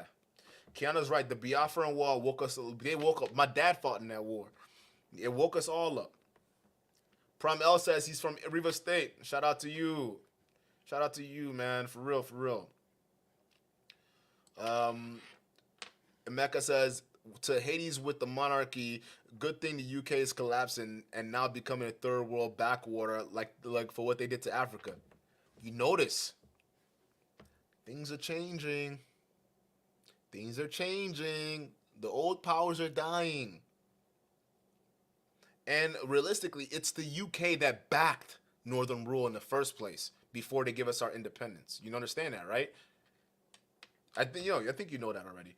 They gave the Northerners the power before they left because the Northerners were easier to be controlled, and they still passed the resources up to those guys up there, right? That's the neo-colonialism I'm talking about. So if they die out, there's no one else that can be really. There's not really a strong Western country that's going to be backing Nigeria like that, because Nigeria is becoming China. Like, we're becoming China. A lot of people don't know that. We're getting way more Chinese influence than anything else. That's a problem.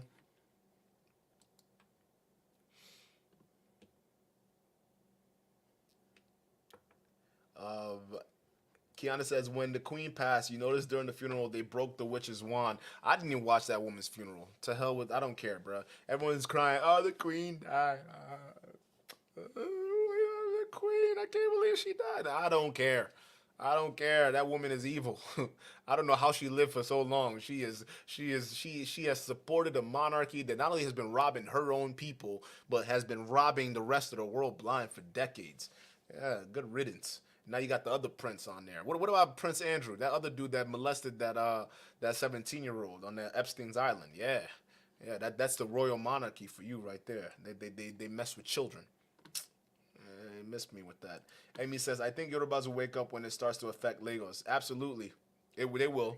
because Lagos is the bread and butter. Lagos is the crown jewel of Yoruba state.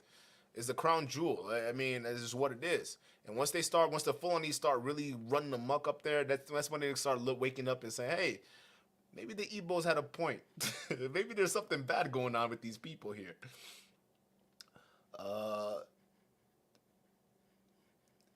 Hits Cats Holler. Yeah, you missed the link, because I'm about to call it quits in a minute here, but you missed the link when I was putting it out there. But yeah, I'm gonna do another stream soon. Don't worry about it. I'm actually gonna be streaming more frequently on this channel now. Douglas, shout out to you, says, I wish my comprehension was good enough to learn how to code. Much respect to you, Duke. It's actually not that hard. Once you learn, like, you learn certain language concepts, and it's kind of similar across, like, okay, you start with Python, all right? You just have to learn the syntax. If you understand the syntax, okay, you'll start to notice similarities with other programming languages, and you can slowly start to pick it up easy from there. But it's not as hard as you think. It's just it's tedious, but it's not that hard. But yeah, we got to do more. We'll definitely do more. I plan on doing more on this channel. Although I want to have this channel lean more political than technical. But yeah, we're gonna mix that in a little bit.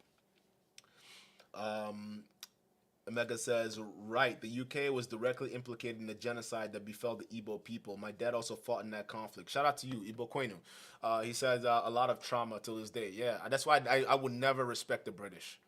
That's why people were saying, oh, when I said on my other channel that I would much rather prefer American influence over, even though it's bad overall, over the UK's influence, because the UK's influence gave the Northerners power that they're benefited of till this day. I can't stand the UK. Fuck them. Like, fuck them. Fuck that whole government. Fuck them people. They've ruined my country. Fuck them. Hitscat Holler, Nigeria's amalgamation was more like an annexation for the northern region. Yeah, the Northerners have to go. They have to go. Whether we split, which I think would most likely happen because it'd be tough to push them off their land. You can't do that. But I think a new Nigeria needs to be drawn where the Northerners can keep their top state and we keep our bottom state with the Yorubas, and we just trade with that. We build a nice little wall along the border and say, you stay over there, and you now become a landlocked nation. Listen, if whatever happens out of the next revolution that comes out of that, that's the future a lot of these Northerners are going to be looking at. If these guys don't wisen up and stop the bullshit they're doing, that's their future. Because once the Yoruba nation wakes up and partners with the Igbo, you guys are going to be a landlocked nation. And I won't feel sorry for any of you guys. In fact, I will rejoice. I will be dancing. I'll be doing my thing and be like, Why? Because you guys deserve it for all the years of turmoil, persecution, and killings you've been causing on the Nigerian people for a very long time. Like, the Northerners have to go. Kiana says, I was just learning the code, but it was through HTML, CSS, and React. React is good. That's what React Native is what Facebook is based off of too as well, or Meta, I'm sorry. It's actually pretty good. React I'm not 100% on, but it's still similar. It's pretty much it's a framework for Java. But that and what's another one? There are a couple more frameworks. I forgot one of the other ones. It's not off the top. It's off the top of my head. I gotta. It'll come to me. It'll come to me in just a second. I know it. But Omega says, Kiana, it's true they had 12 days of mourning in the Caribbean for the Queen's? Is it true they had 12 days of mourning in the Caribbean for the Queen's passing? That's a interesting question. Emmy says, I'm a developer myself. Go is my favorite at the moment. Go is pretty good. Go's pretty good. That's interesting. Good shit. Northerners' secession is probably the best outcome. They need to go. See, they won't let the Southerners leave because they need us. And we have to start realizing what our power is. We don't need the North. They need us. So they need to secede and we can become trading partners, and the new Nigeria can exclude them and they can trade with the rest of the other terrorist nations that are up there. Go trade with the other terrorists up there. But y'all need to go. I can't stand Northerners, bro. Hitcat Holler says, becoming landlocked is the House of Fulani's worst nightmare. Yeah, and it's a nightmare they created. It's all gonna come back around. It's just it literally it takes that one person or that group of people, right? Where if we build the right coalition with our Yoruba brothers and our Igbo brothers, and we let them know who the true enemy is, which is the North. Listen, man, they're not that being them being landlocked. You're gonna see a bunch of shit happen. A bunch of crazy shit happen. That's for sure. That's what you're gonna start seeing. But guys, I appreciate you being. I know I said that earlier, but I'm gonna say that again. I'm gonna go ahead and head out because it's almost 1 in the morning where I'm at. But shout out to you guys. Listen, man. Like realistically, I just came back from a very important trip in the DC area. I can't tell you what I was doing, but you best believe I was working on a lot of shit. And there are people who are listening. People you might not think that care. And yes, I know people have this thing with American influence and whatnot, but there's a reason why I'm saying what I'm saying, right? The reason I'm saying what I'm saying because there's some people here who are interested in what's going on right now, but a lot of them don't really.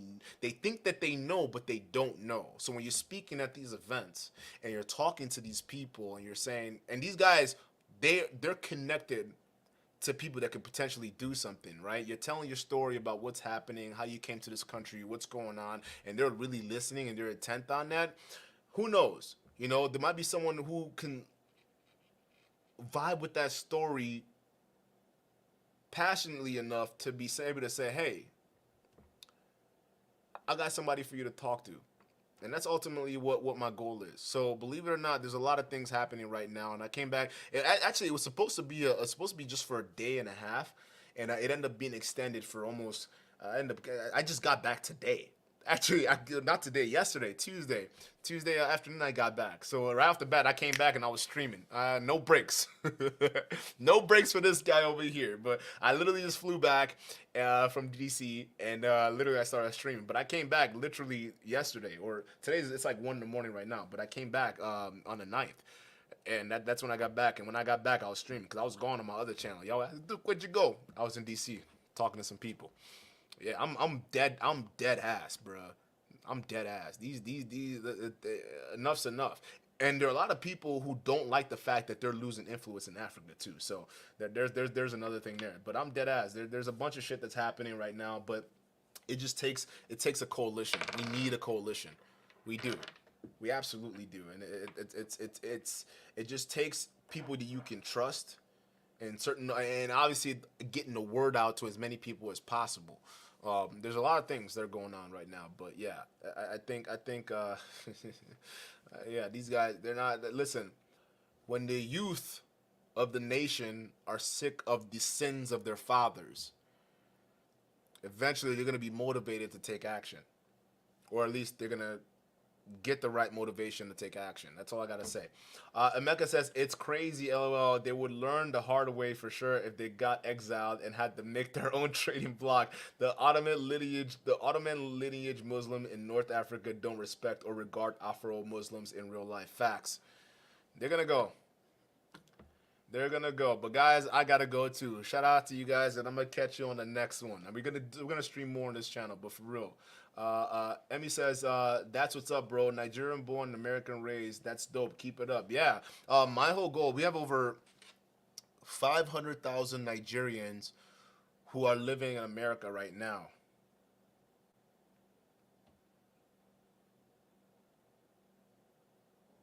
They're making American money.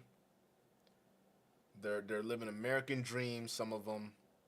They're here in America right now. I'm not even talking about the UK or all these other countries. I'm talking about in America alone. I'm not saying we're gonna get a coalition of all 500,000 of them. No, we only need about 10%. That's why it's important that we're gonna start getting the word out to certain people. But if we can get those guys to organize here, and the organization can stretch back home, you'll be surprised what we can do. You will be surprised what we can do. We're very, very listen. The reason why Nigeria is like, listen, the brain drain is happening in Nigeria, but all the smart people are here. All the smart people are overseas.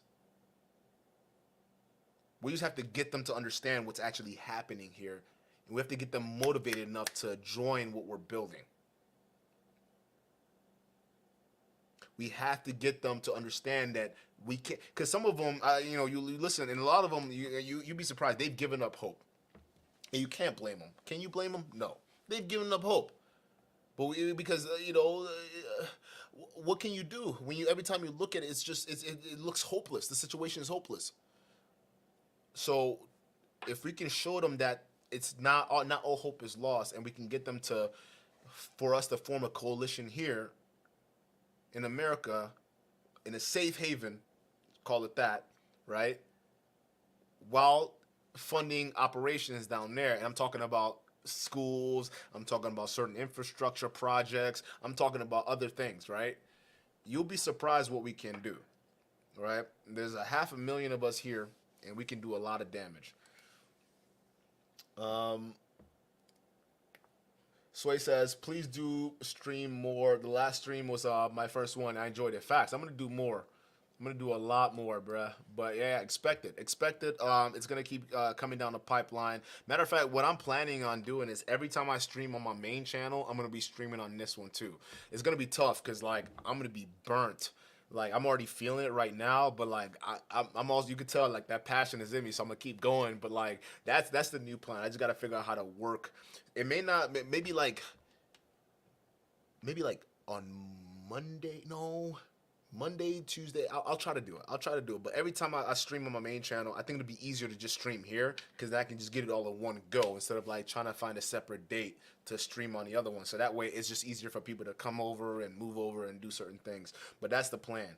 And I think honestly, it's actually in my best interest to be doing more streams and talking about Nigeria's issues, and not just Nigeria's issue, but the issues going on around Africa. And I think I've been heavily incentivized to do so because it actually makes a lot more sense to be doing that. So yeah, you're gonna be seeing a lot every time I do stream on my main channel. I can't say every time because I also have things outside of that stuff I have to be working on, but you're gonna be seeing more streams on this one too. But yeah, I'm gonna call it quits here. Thank you guys so much, and definitely expect more. And I'm gonna catch you guys on the next one. Peace.